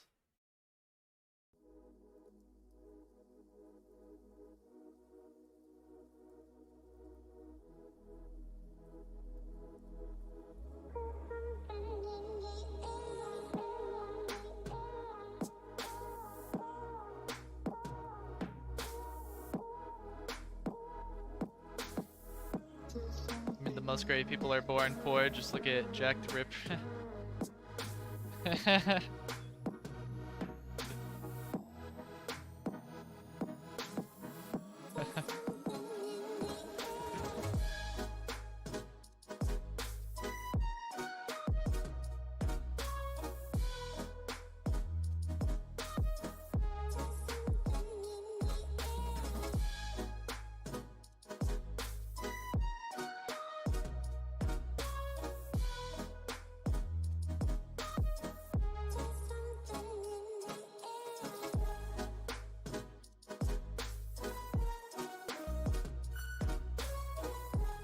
bigger than COA, but way smaller than you expected.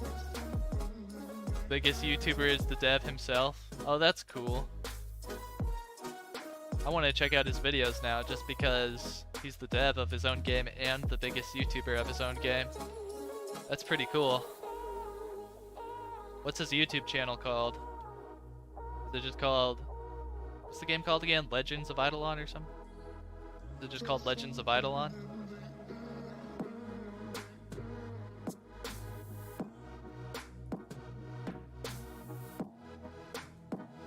But I guess around 4 to 6 times his big community, but way less active players. Way less active probably because I assume in a game like that, there's no like community hubs. Like in Curse of Aros, you see people running around all over the place and you can go to town and there's a bunch of people there, especially on World 1. But I assume in a like an idle game, there's probably no like town where you see other players, is there? Or if there is, maybe there's like a bunch of different towns, so they're all scattered around the world. So you don't really end up running into other players very much.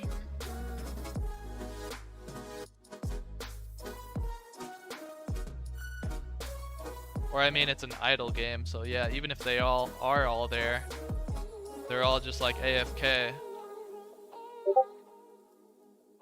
So like, what's even the point of making a game like that in MMO? You just make it like a single player game.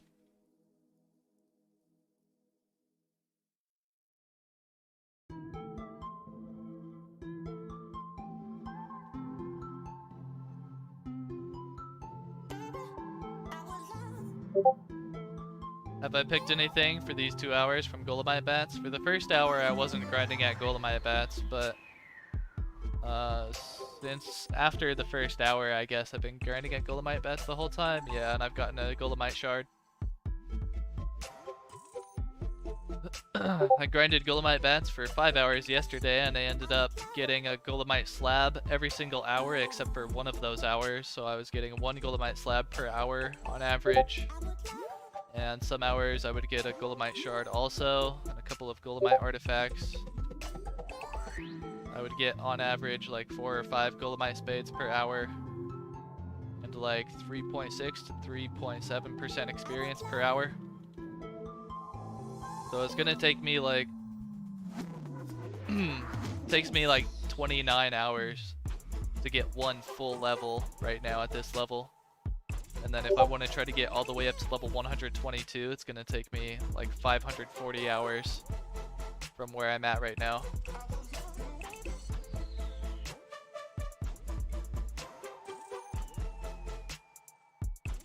And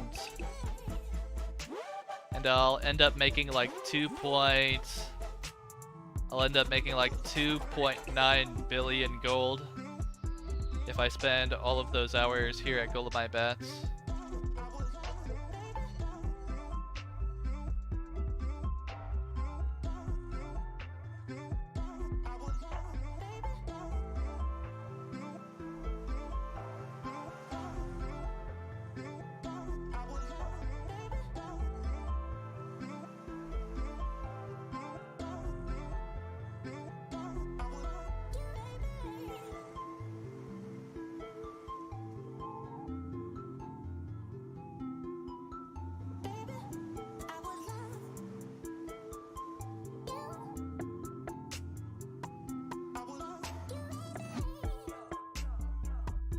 Oh yeah, dude.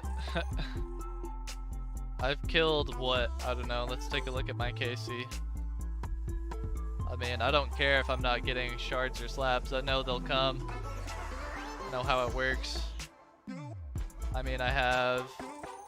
God, I hate how it does that, dude. If I'm trying to scroll up and look at the chat, dude, stop going all the way back down to the bottom of the chat. That's not cool. Jesus Christ. Trying to see how many Golemite Bats I have. I can't even see, bro. I think I have like 80,000 Golemite Bat KC. So I mean, I know how it is. Sometimes you'll spend many hours here without finding anything, and sometimes you'll find like 3 slabs in an hour. That's just how it is.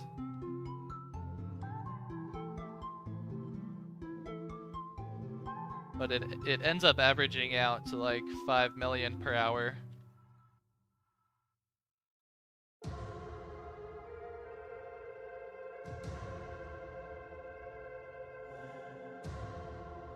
You also get 1 million per hour here in raw gold.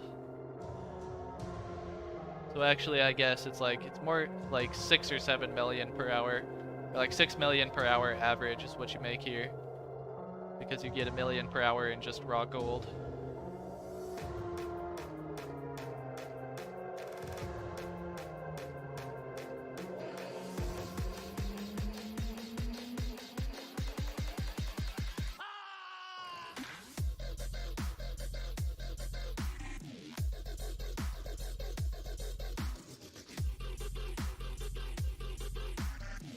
I really wish they wouldn't spawn toxic worms in here. I guess it doesn't really matter too much, but I don't really like picking them up if I don't have to.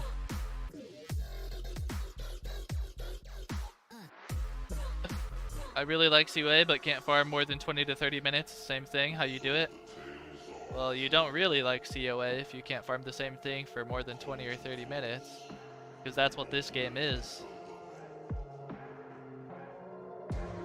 I mean, I guess you could just use the task board the entire time if you want to level up, and then you'll end up going around the map and killing different things. But I mean, if you think about it, that you're still doing the same thing. You're still just sitting there killing mobs over and over.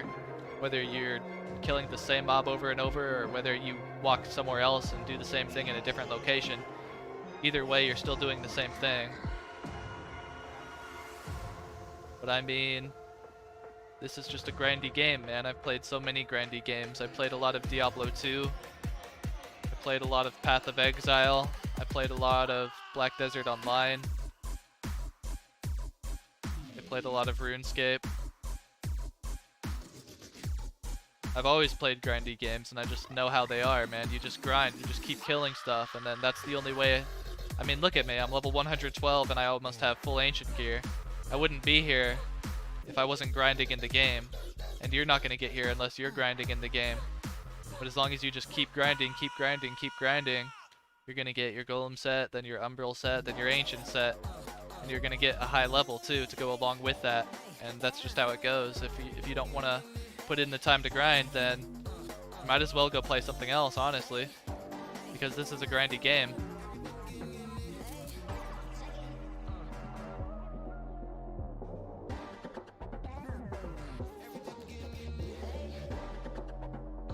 I mean, for me it's different because I can turn my stream on and then I'm a lot more entertained than somebody who's just like sitting here grinding by themselves and like in silence or whatever. But I mean, it's also nice, even if you're not streaming or making YouTube content, it's still nice to like just grind in this game while you're like listening to some YouTube videos, or while you're listening to a Twitch stream, or while you're listening to a movie and like semi-watching the movie, you know? It's just like a relaxing game to play while you're kind of like doing something else simultaneously. If you're just focusing on this game and you're playing this game by yourself in the silence, just grinding away, killing mobs over and over for hours, I can see why you would get bored quickly. But that's never how I play this game. I'm always either making content about it, whether I'm recording or streaming, or I'm playing this game while I'm watching a Twitch stream at the same time, or I'm playing this game while I'm watching some YouTube video at the same time.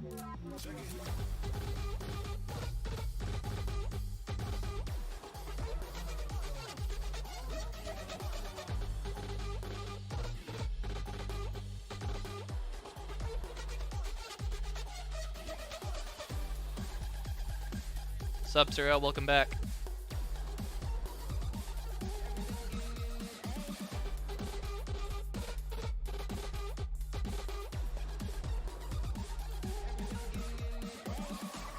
Yeah, there's no more top hours command because I stopped using the Streamlabs bot because Streamlabs sucks.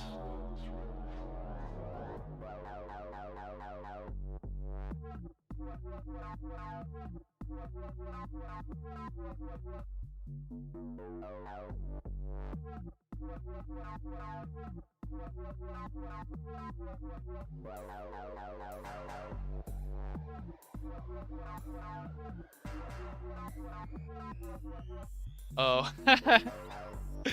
That's sneaky, man. That's cool, though. The developer is the biggest YouTuber because he has a button in his game where if you press it, you subscribe to his YouTube channel. That's really cool. That's a good idea. Man, gosh. Dude, I wish Bart would do that for me so bad. Oh my god, that would be so cool. But then I would have to like 100% dedicate this channel to Curse of Aros and only Curse of Aros. And I don't really plan on doing that, so wouldn't really be a good move on his end, I guess.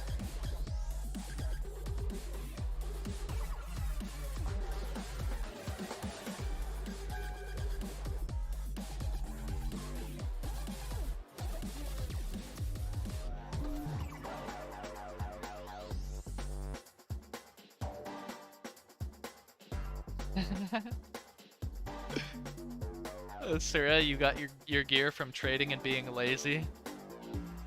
How does that work? Do you mean you made all of your money from flipping items? From flipping items? We just buy low and sell high? I mean, that's not really being lazy. I think that takes a lot of work. Or maybe it doesn't. Maybe all you have to do is copy paste your trade message into the trade channel and just wait for people to message you. I guess that is all you have to really do, huh? That's really smart then. For some reason, I just really don't like doing that. I think it's just like, I don't know, I want to make my money from actually playing the game.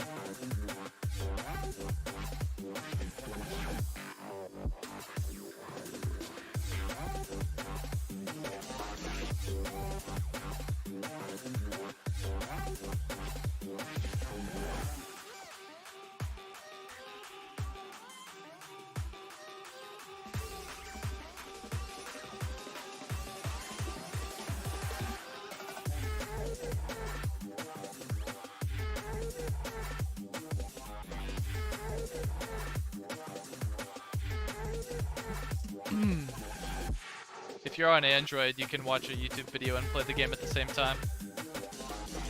I don't know if you can do that on iOS though. Or Bart does it for Tuki and yeah, honestly, well, I don't know.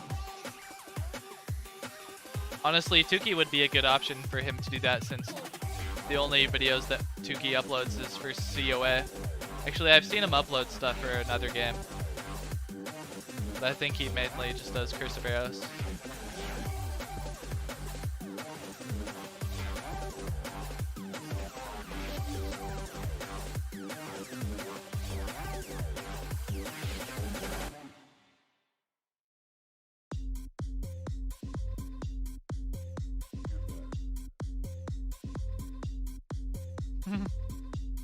You bought a scimitar for 400 and you sold it for 570? Dude, that's insane. That's huge profit right there. It's like you just found a dragon eye. Even more than a dragon eye. Like you found 1.5 dragon eyes. That was a good move right there. You made a big profit that day.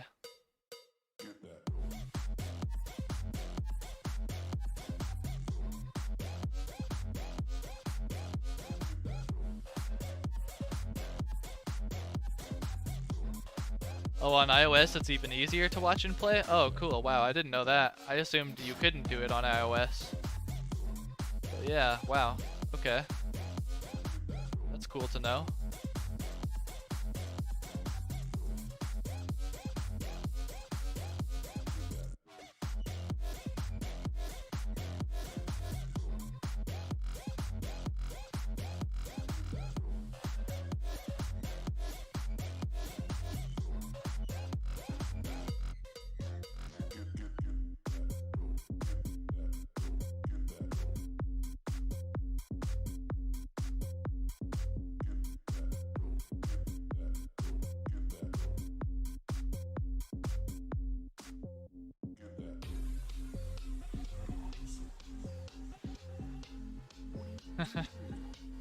Dubstep remix.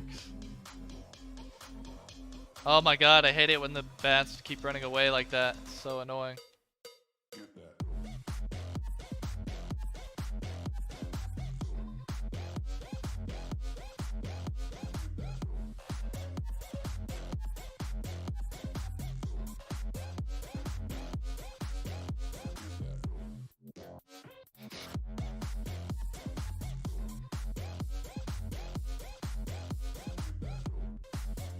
Oh, but on iOS you have to use the actual browser version of YouTube in full screen and then leave. Not use the app. Probably a lot of people don't even know that. They probably just assume it doesn't work on the app, so I just can't do it on iOS. Because, I mean, who the heck watches YouTube in the browser on mobile? I mean, maybe some people do, but I never do.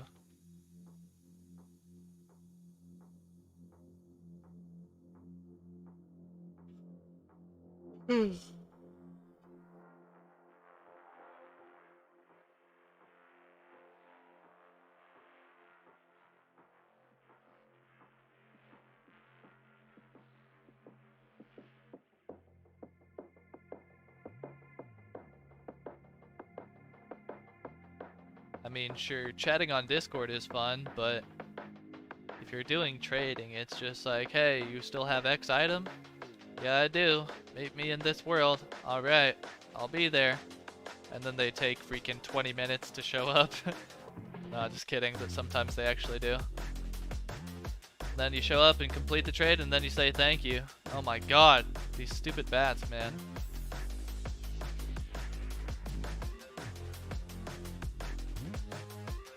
But I mean, yeah, chatting on Discord is fun, but I don't think trading and chatting on Discord are the same thing at all. But I don't know, maybe you're different when you trade people. Maybe you actually strike up conversation or something, but I don't do that. When I'm trading on Discord, I'm there to trade, not to chat.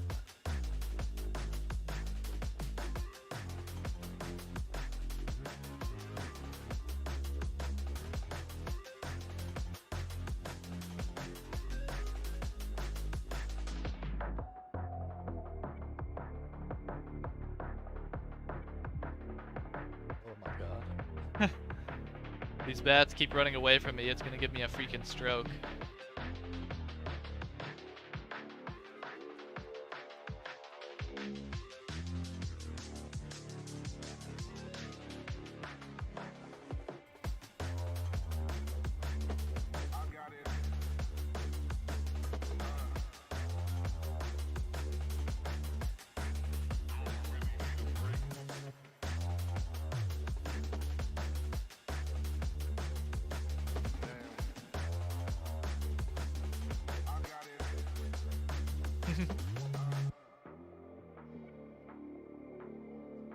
All the players and mobs in Varaxis dancing to dubstep. I think it would be really cool if they added voice chat to this game. Proximity voice chat. You could run up to other players in the game and talk to them. Or you could play music through your mic. That'd be so cool.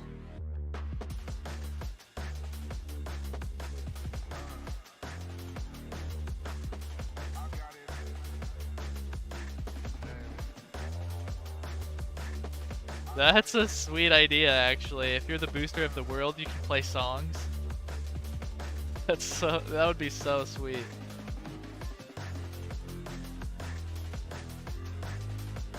But you already know they would abuse that, dude. They would play some stupid songs. And then even though the world was boosted, everybody would leave the world because the song was so bad. It would be the booster's strategy to get everybody to leave the spots that they actually want to grind at. Like, okay, first things first, let's boost the server. Okay, step number 2, turn on the worst music that I can possibly find. Okay, great. Alright, now step 3, everybody leaves except for me. Perfect.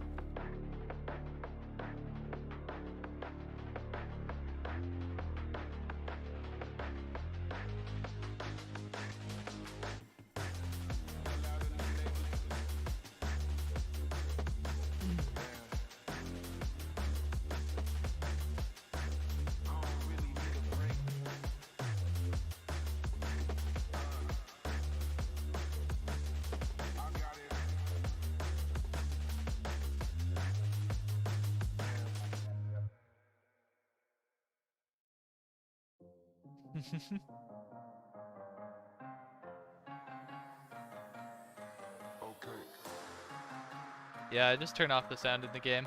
I never even listen to it. Actually, I don't even have a choice. If I listen to the music in game while I'm streaming or making a YouTube video, then I'm gonna get copyright strike because the music in this game has a copyright strike on it. Or not a copyright strike, it's copyrighted.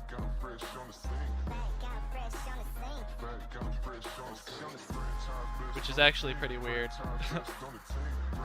Because that's never happened to me before in any other game. It's always that you can just stream the game and listen to all of the audio with no problems. But not in Curse of Aros.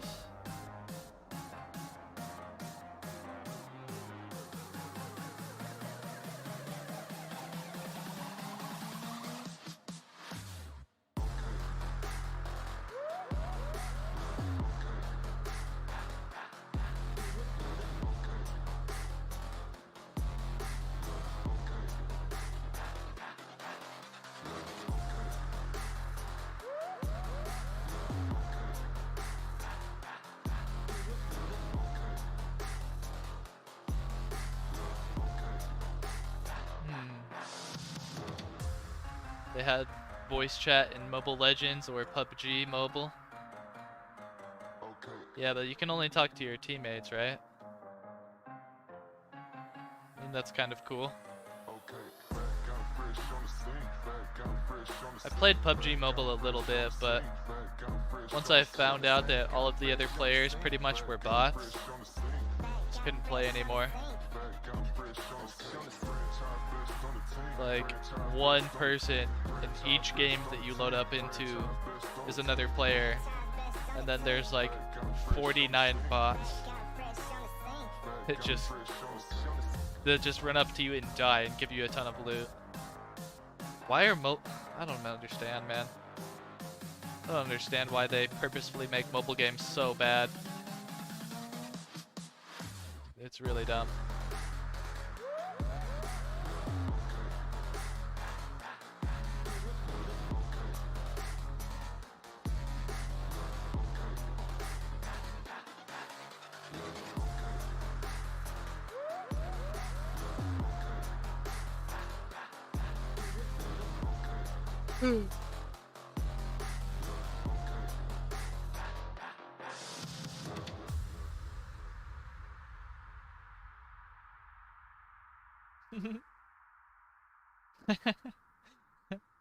I get easily irritated to Bangladeshi squad mates playing their indie music.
Da, da, da, da, da.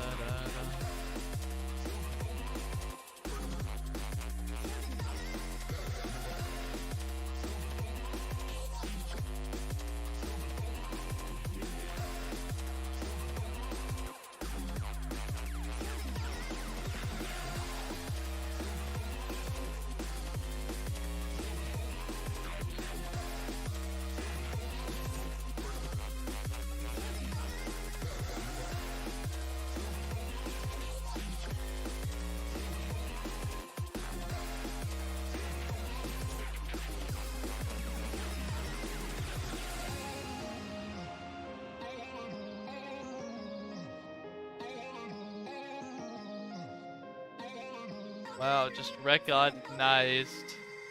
All Eidolon bosses are stolen from somewhere. The final boss is a mix of an elephant and the Terraria Moonlord. Yeah, well,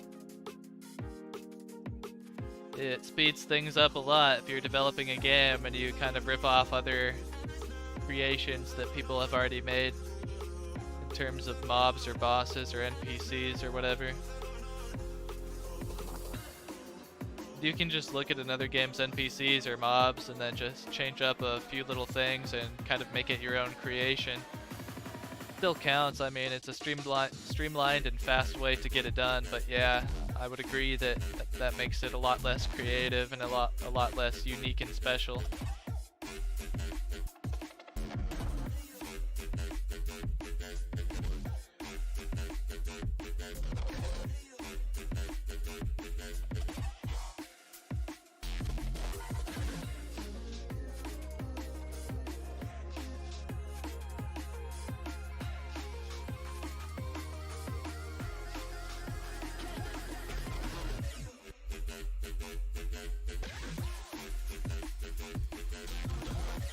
Is it a ripoff if it's linked in the credits?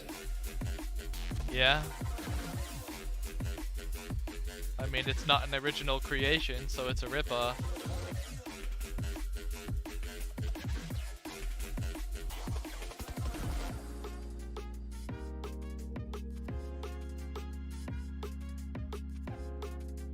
Ripoff, spin-off. Collaboration of ideas. Well, I guess we couldn't call it a collaboration of ideas because those two people were not working together to create it. He just stole their work to create his thing. So yeah, I would definitely call it a ripoff.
Basically, most bosses and monsters on diff games are inspired from mythological creatures, just like in COA we have Anubis. Yeah, I mean, all games pretty much have like boars or bears or bats.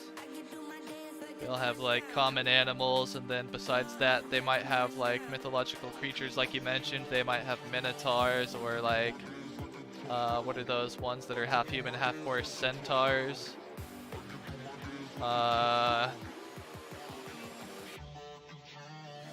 And other mythological creatures which aren't coming to mind right now, but yeah, I mean, that's really standard. But of course, then you have more creative people or more creative games with artists who create their own original artwork just for the game.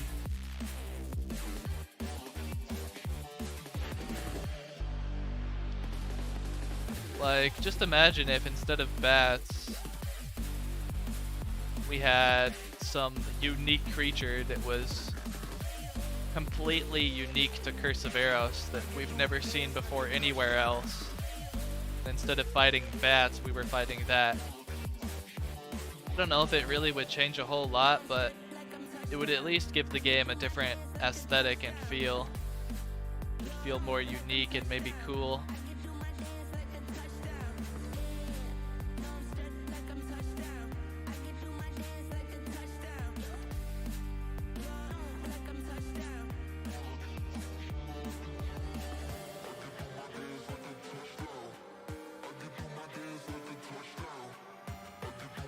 like fiends. Yeah, the fiends are pretty unique.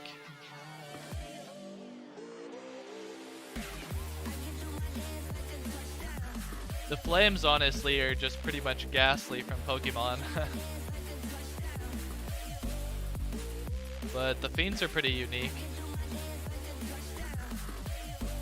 I don't know if there's anything else really that's... I don't know if there's even a single other mob that's even unique. Curse of Aros. We have wasps, desert raptors, all kinds of different raptors. Bats, obviously. Cyclops is a mythical creature. Mummy is just a mummy. Anubis is a mythological creature.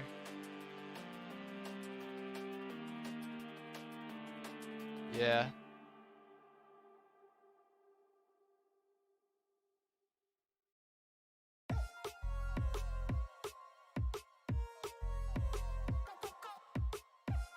Imagine that we have our own farming setup. Farming? We would have to have like our own personal space in the game if we would have farming. We would need like player housing that's instanced. Because I think we would probably just make all of the servers really laggy if we could just place a farm down anywhere we went. Anywhere we went.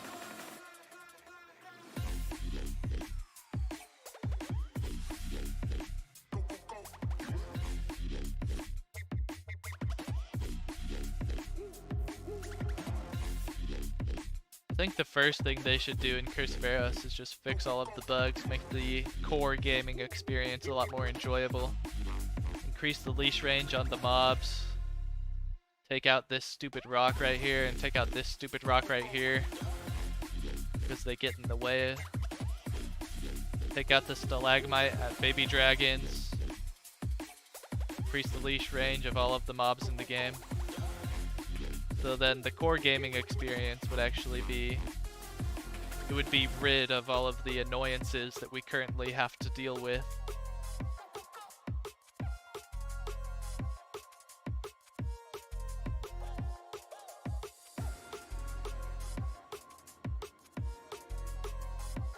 Then after that, I think they should create an auction house.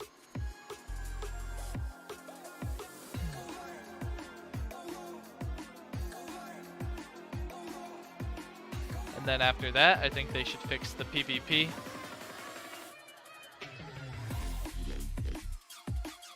And then after that, they could work on magic, but they're already working on magic.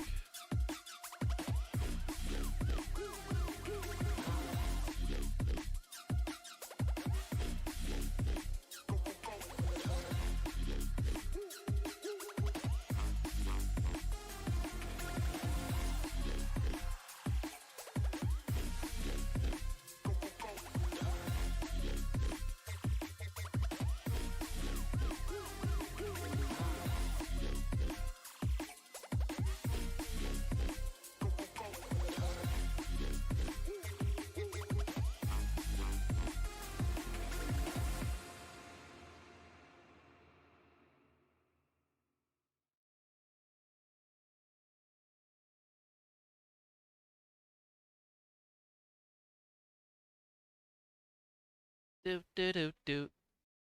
Do do do do do do do do. Do do do do. The song's ended. Do do do do do do do.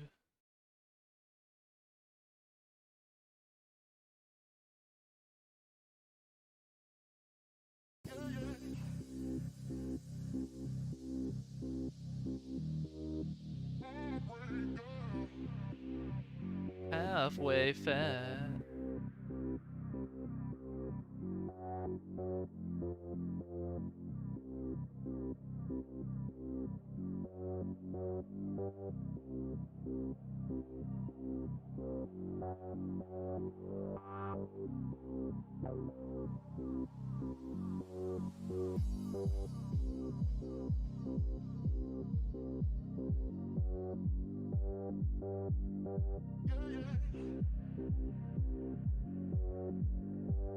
Hey, what's up, Dark AK? How you doing, man? I'm doing well, thanks for asking.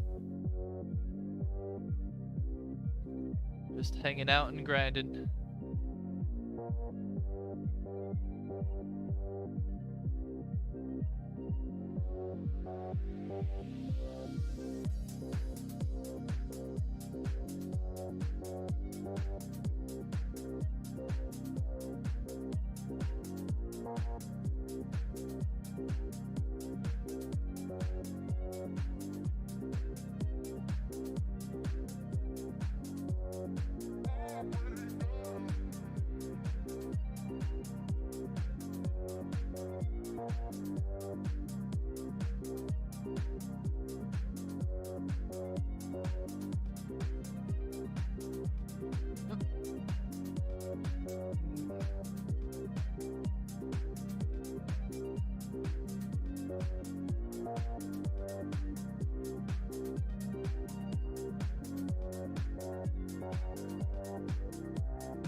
Hey, gaming girl, how you doing?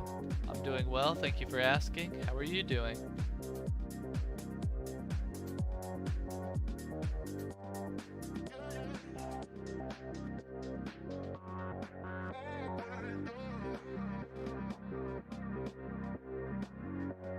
Good, I'm glad to hear that.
What amulet should I get? I currently don't have one.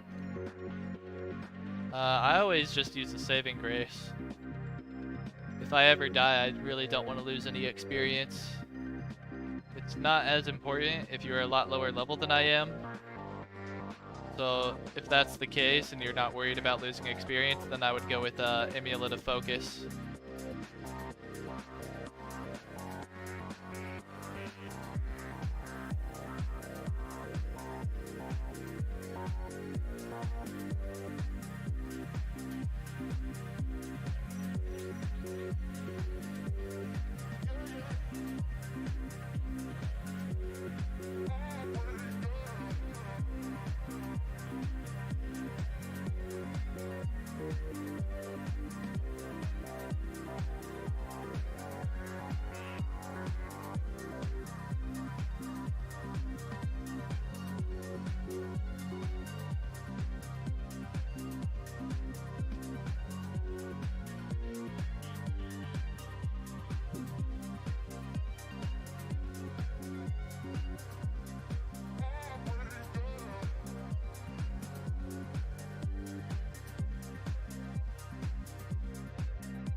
Imagine grinding for timber at COA while working. Yeah. I used to always play Rise of Kingdoms at work.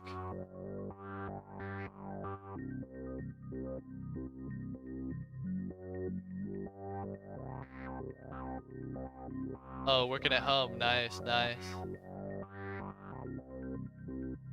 Yeah, that's really cool that a lot of people get to work from home now. But that's really nice.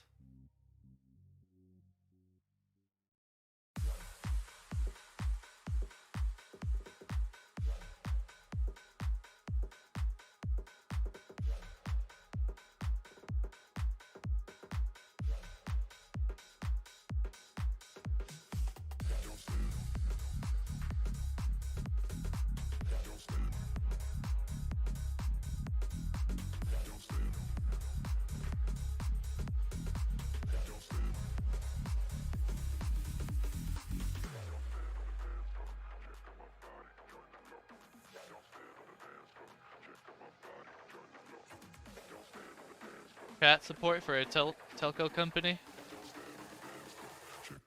So you have to be like tech savvy and know what you're talking about and be able to help people over chat.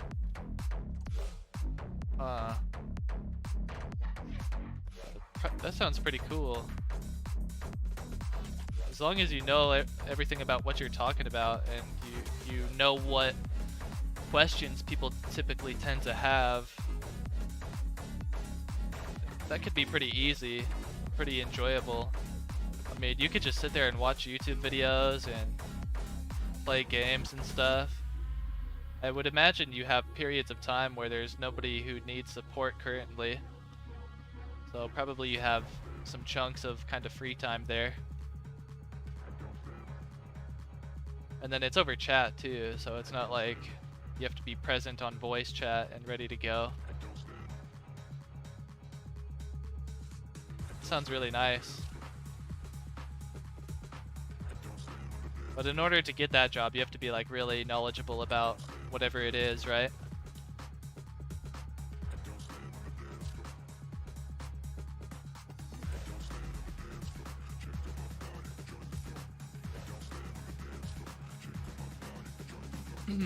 Hello there. I was watching your stream yesterday, and you are in the GBAT.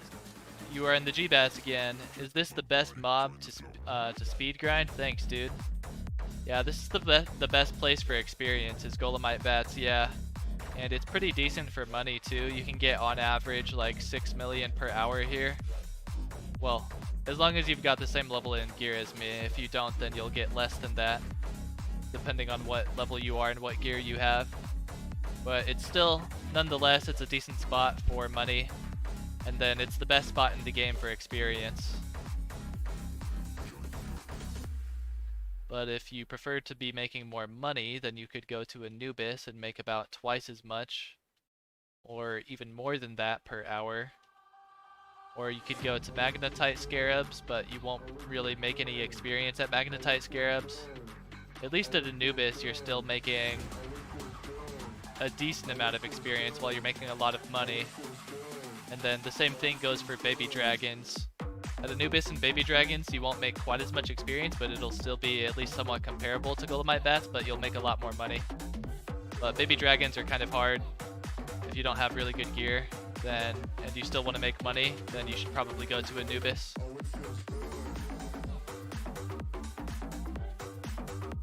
Or Magnetite Scarabs, but I would recommend Anubis over Magnetite Scarabs.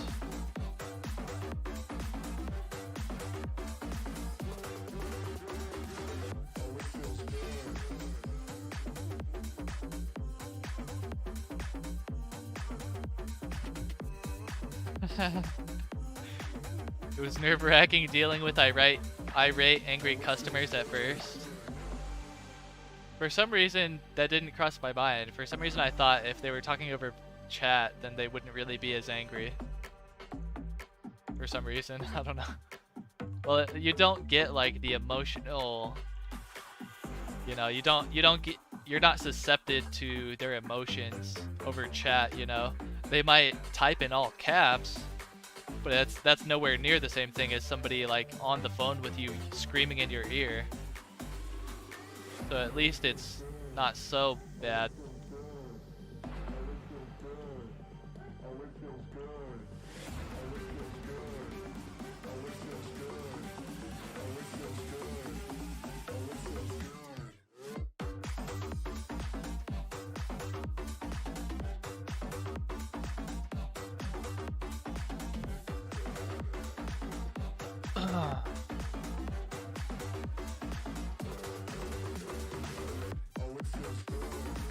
I don't have a job right now. I'm holding out and seeing if once New World finally gets fully released, then I'm trying to hold out to see if I can make YouTube content as a full-time creator for that game. And then if that doesn't work out, then I'll go be an electrician or something.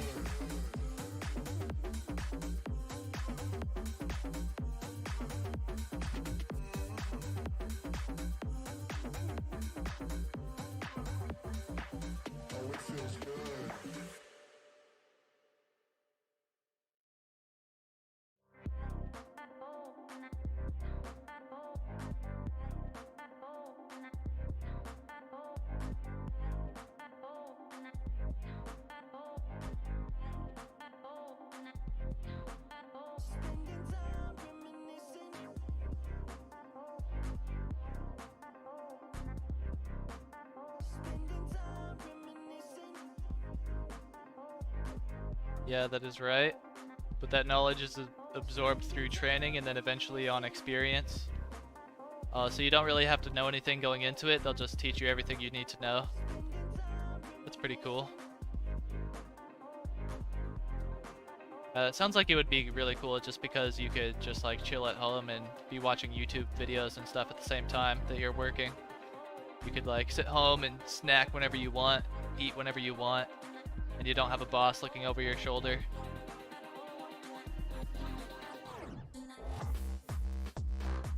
And then like customer service really sucks because yeah, what you mentioned, the people who need support are usually at the point where they're like enraged or at least upset because they've been trying to figure out some problem and they haven't been able to get the solution to their problem, which is why they end up coming to you. So they come to you, they're already upset.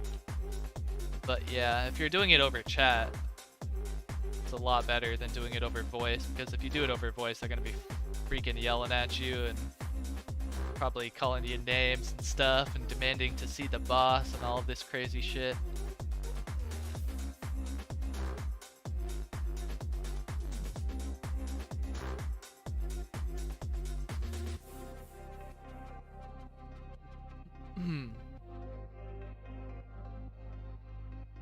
Full Umbra, level 94. Was grinding at Baby Dragons, but I'm looking for experience now, so I'm going to GBATs then. Thanks. Yep, no problem, man. Yeah, if you ever have any questions and I'm live, you can always come and ask me. Or you can even leave a comment on one of my videos, or you can even add me on Discord and send me a message. If you're on PC and you go to my YouTube channel, you can see my Discord at the top.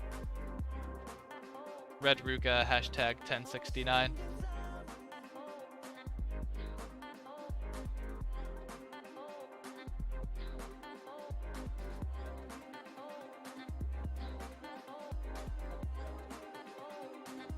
When is the New World supposed to be released? Oh, New World, the game. September 28th. It was supposed to be this month, the 28th of this month, but then it got pushed back because they just had a closed beta at the end of this last month. And then it turned out that they found a lot more bugs than they thought they were going to, I guess, so the release date ended up getting pushed back again. It's like the 4th time it's been pushed back now. I really don't think they'll push it back again, but oh my god, dude, if they push it back again, I'm gonna be so pissed.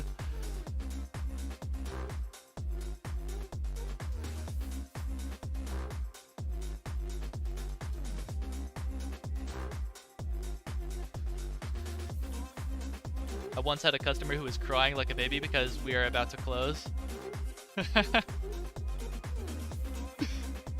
Oh my god. Was it a guy?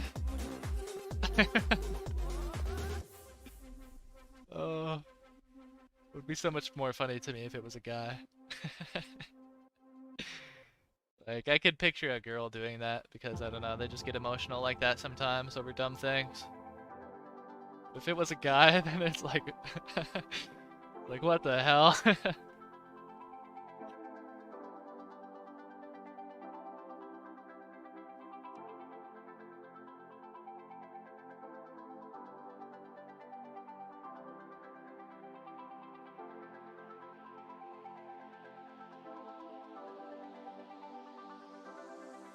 Hey, what's up, Wumpy? Welcome. Proximity voice chat would make the game 12 plus or even 16 plus because of bad words. Yeah, I guess so. That's not a bad thing.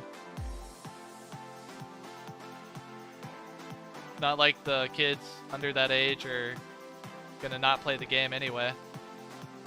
They'll still play the game just the same.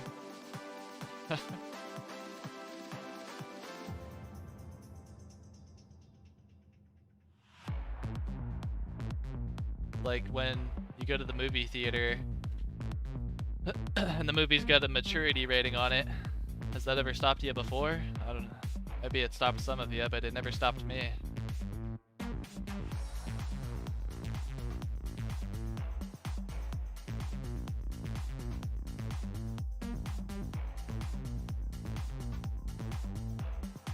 Cool, thanks. What's your stats look like? I have a stat guide on my channel. You can go check it out. It's just a short video that'll teach you how to build your stats. So you really wouldn't want to use the same stats as me, probably, because the stats that you're going to use really depends on the mob that you're fighting and what level and gear you have. So this is what I'm using right now, but I don't know if it will really be useful for you.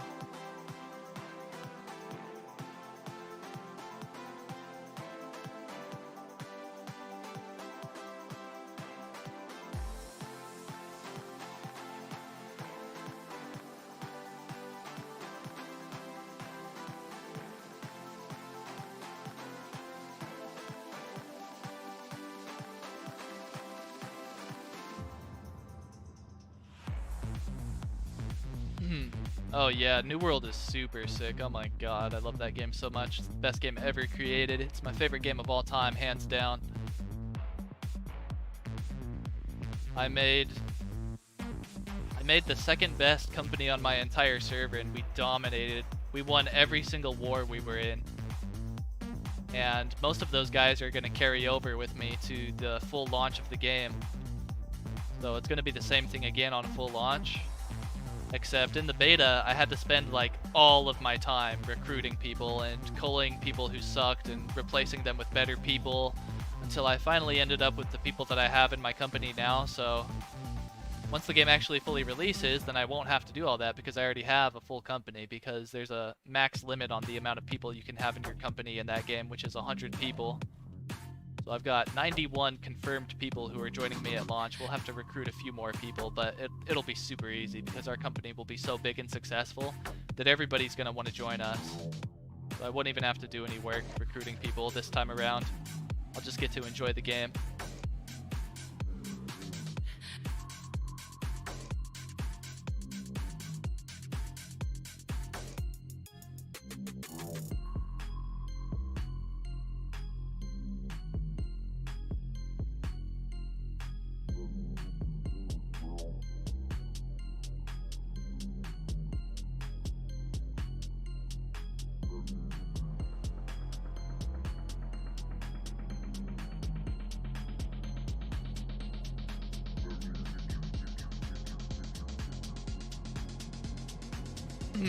Bart should be more like Lava Flame 2, developer of Eidolon. Oh, that's who he is. And be online multiple hours a day and talk to the players to optimize the game.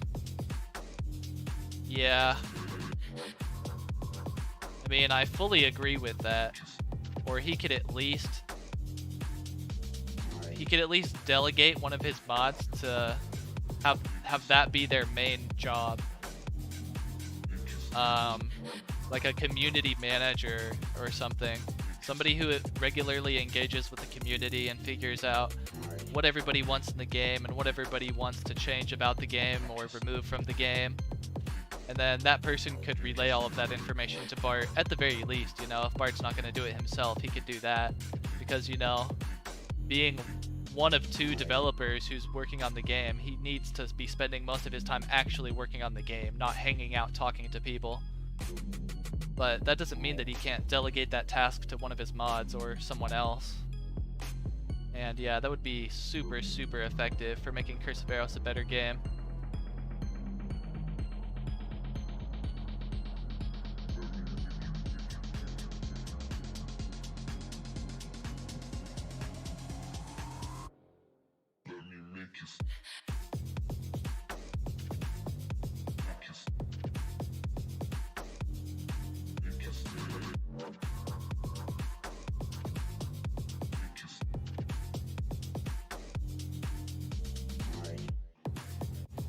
Do you know there are people stopping 7-year-olds from watching It in cinema?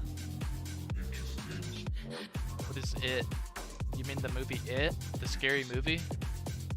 Or do you just mean movies and mature rated movies in general in cinemas? Well, I mean, isn't it up to the parents? Like, isn't the rule around mature rated movies, isn't the rule that anybody can go and watch those as long as they have adult supervision?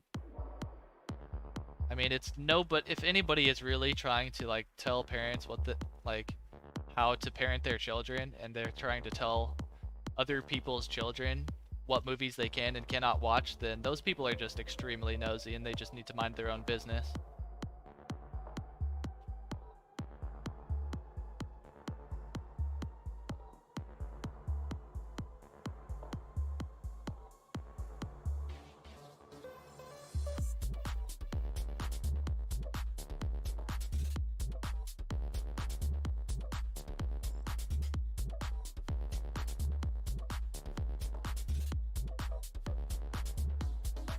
I think laws and rules and regulations are pretty stupid in general. Like, I understand that we need those things, but I think in most countries, I think we take it way too far. Like, all we need is just basic laws that prevent people or punish people from like hurting other people or stealing from other people. Besides that, there should really be like no laws. All we need is just basic laws. But there's like, what? Thousands upon thousands upon thousands and thousands and thousands of laws. Like, there's not even a single chance that any one person could ever even familiarize themselves with every single law that we have in place. There's so many redundant laws and so many laws that it's impossible to respect. You know, like dumb laws that prevent you from doing things that you should never be prevented from doing in the first place.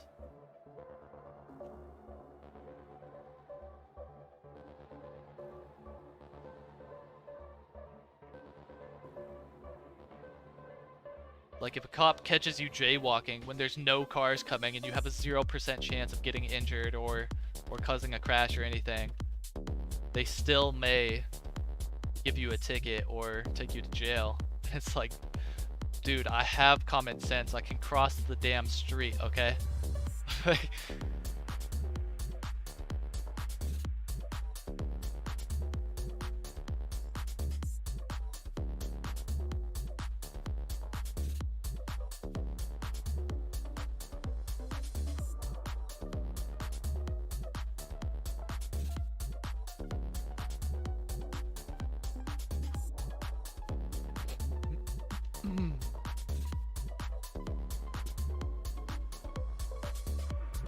Just in US and Russia and some few small countries.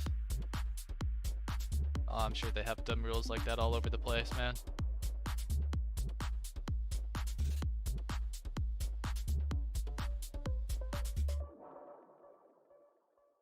Oh, you mean what you were talking about specifically? The thing with stopping 7-year-olds from watching mature rated movies? Oh, yeah, maybe. Yeah. I mean, it's up to the parents to decide if they want to let their kids watch a mature rated movie. Anybody else who tries to stop them from doing that is just somebody who's just got too much time on their hands, who needs to occupy themselves with something productive and stop being so nosy with other people's business.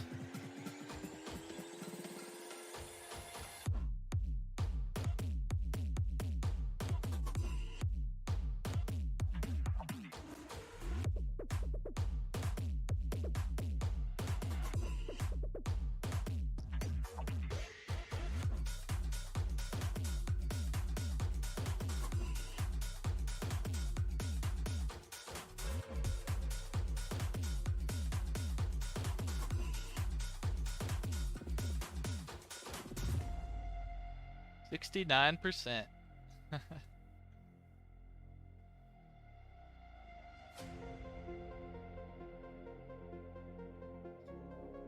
In Germany, there's a law. If you want to drive a train, you have to learn it for 3 years. The time you study is exactly 3 years. I remember one guy doing it in 10 months and now has to learn the same stuff for the next 26 months. Yeah, that's ridiculous. I mean, I understand that they want to make sure that people are completely prepared when they do something that can,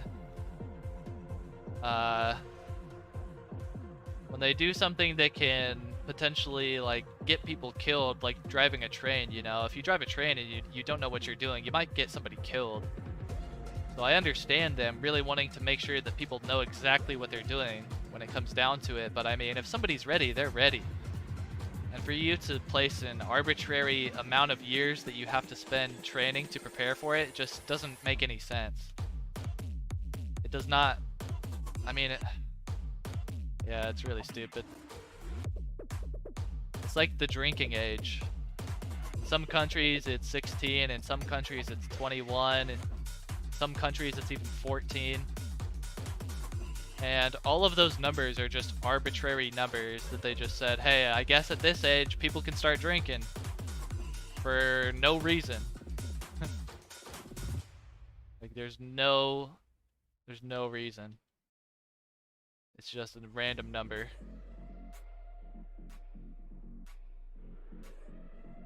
It's like, okay, one guy spends 3 years training to learn how to drive a train, and he's freaking lazy and barely even learns anything at all, and he just barely even absorbs the knowledge because, I don't know, he's lazy or whatever. Then another guy spends the same 3 years and he studies super hard and he already is ready to go within like 6 months. He has to waste the rest of his time practicing just because they placed an arbitrary requirement. And then, yeah, you end up at the end of those 3 years with 2 people who spent the same amount of time training, but they have totally different skill levels. And that arbitrary amount of time that they placed on their training requirement does nothing.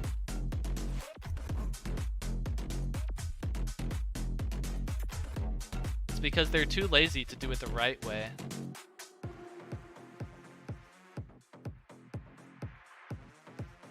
The right way would be to have like some sort of like a test at the end. They should just provide the education, they should provide the means of education, and then they should provide a test.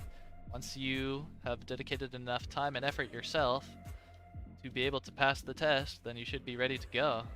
I mean, it's that freaking simple.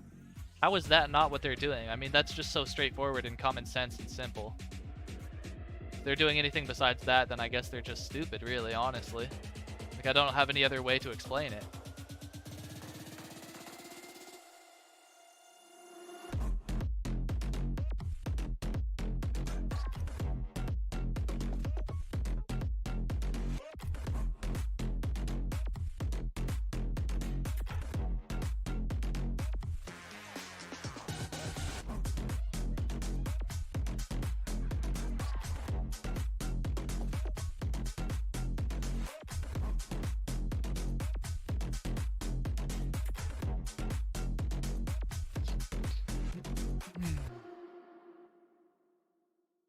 What's up, Keruven?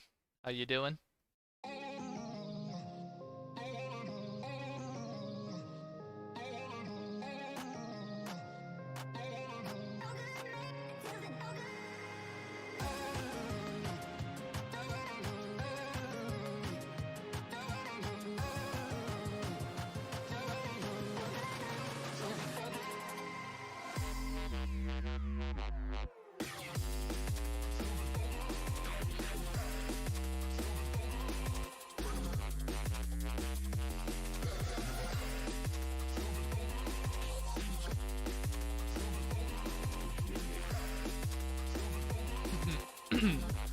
The problem of Germany is that it is easy to make new laws but hard to edit old ones.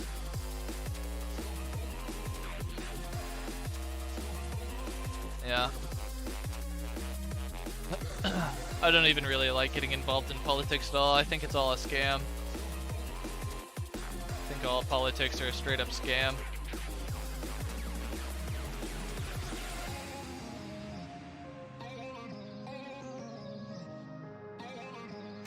It's just all lies.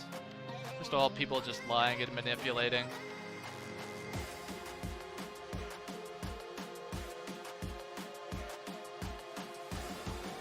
At least that's how it is in the US. It's like your vote doesn't even matter in the US. The politicians will just do shady things to get the votes that they want by paying people off and accepting bribes, and they'll change laws to suit their needs, so they'll effectively make it so they don't even need to get votes in order to pass the things that they want to pass. Like, it's all super shady and super manipulative and effed up and super corrupt.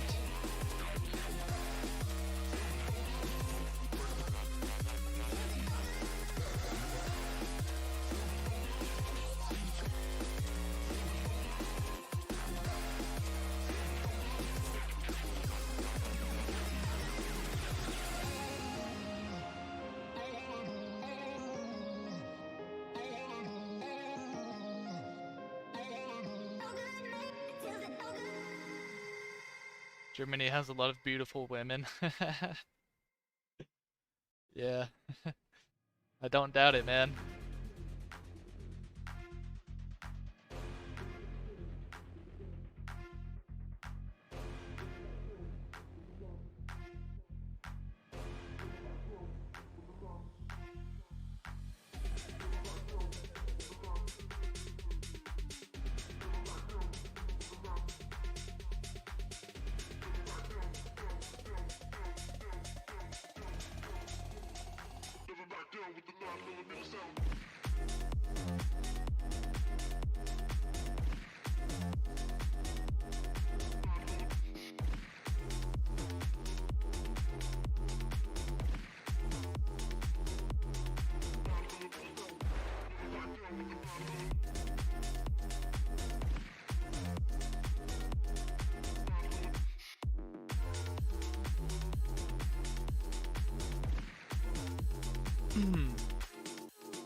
row. Argos.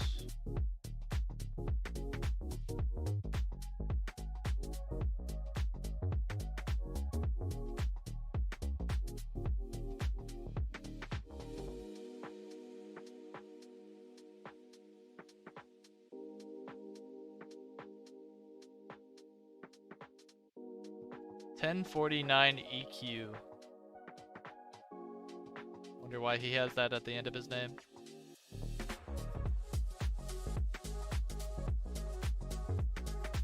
It's now 7:12 a.m. here in the Far East. Hello, Far East from the West.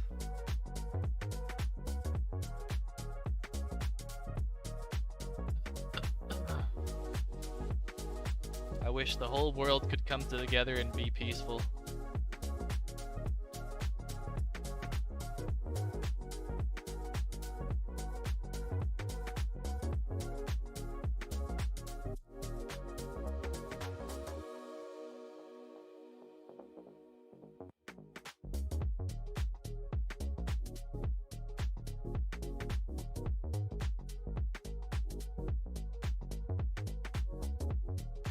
Ah, the Philippines. Cool, cool.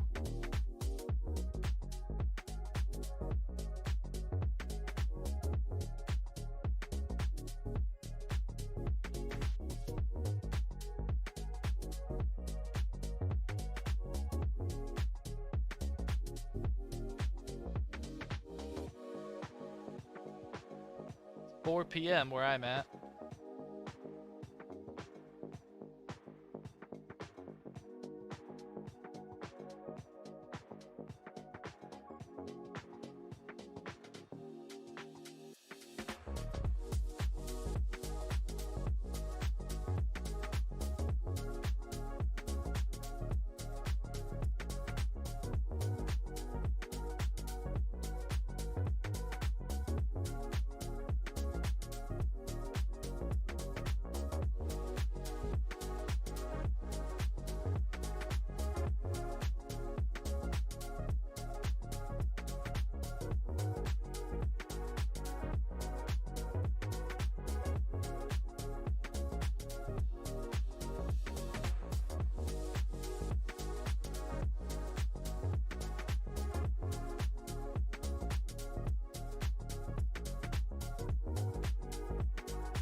I was just thinking if they allowed people who worked at customer service to like talk shit back to the angry customers.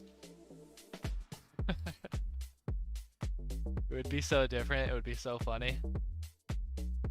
People would call you up and be talking shit and they'd all be pissed off and you'd be like, you know what? Shut the hell up and listen here. If you want me to help you.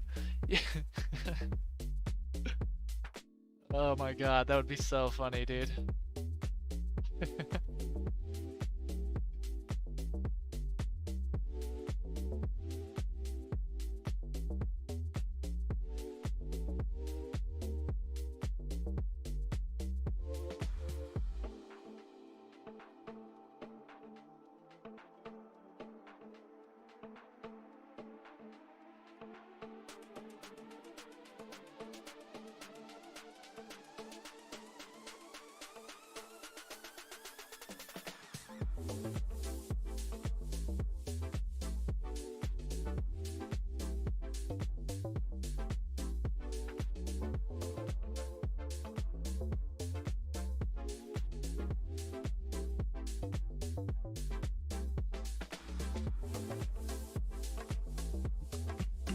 No, I've never tried it.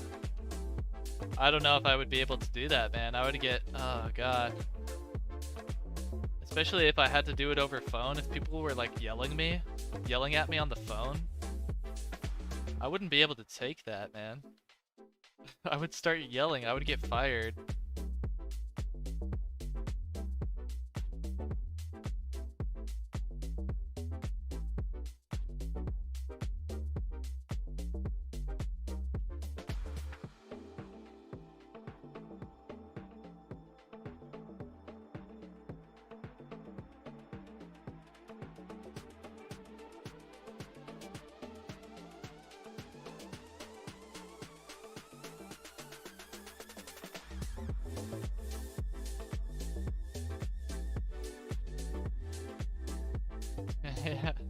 The literal graveyard shift.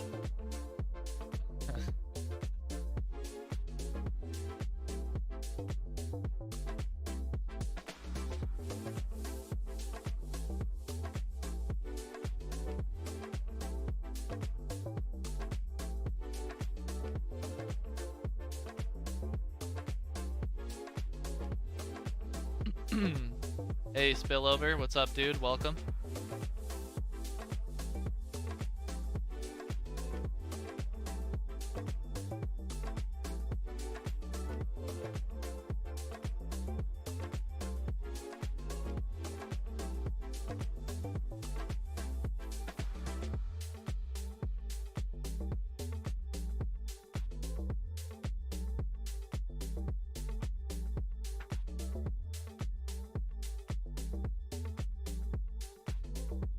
I remember one guy at a fitness center just shouting into his phone stuff like, "You piece of shit, go to the gym and effing stop using the phone."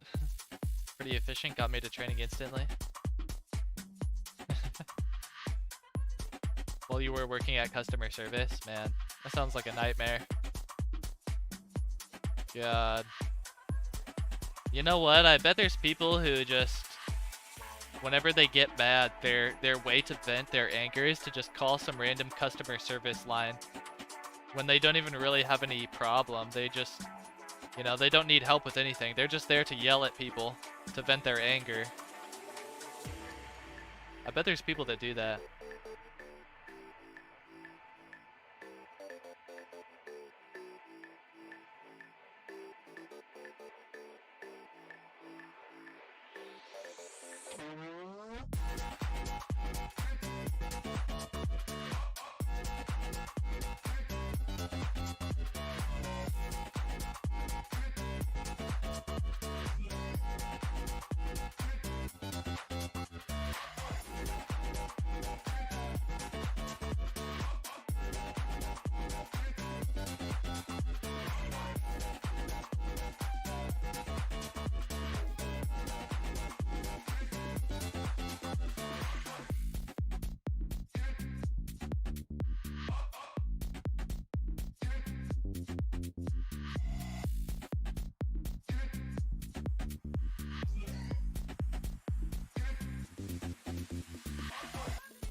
Okay, I'm getting pretty hungry. I've been live for how long?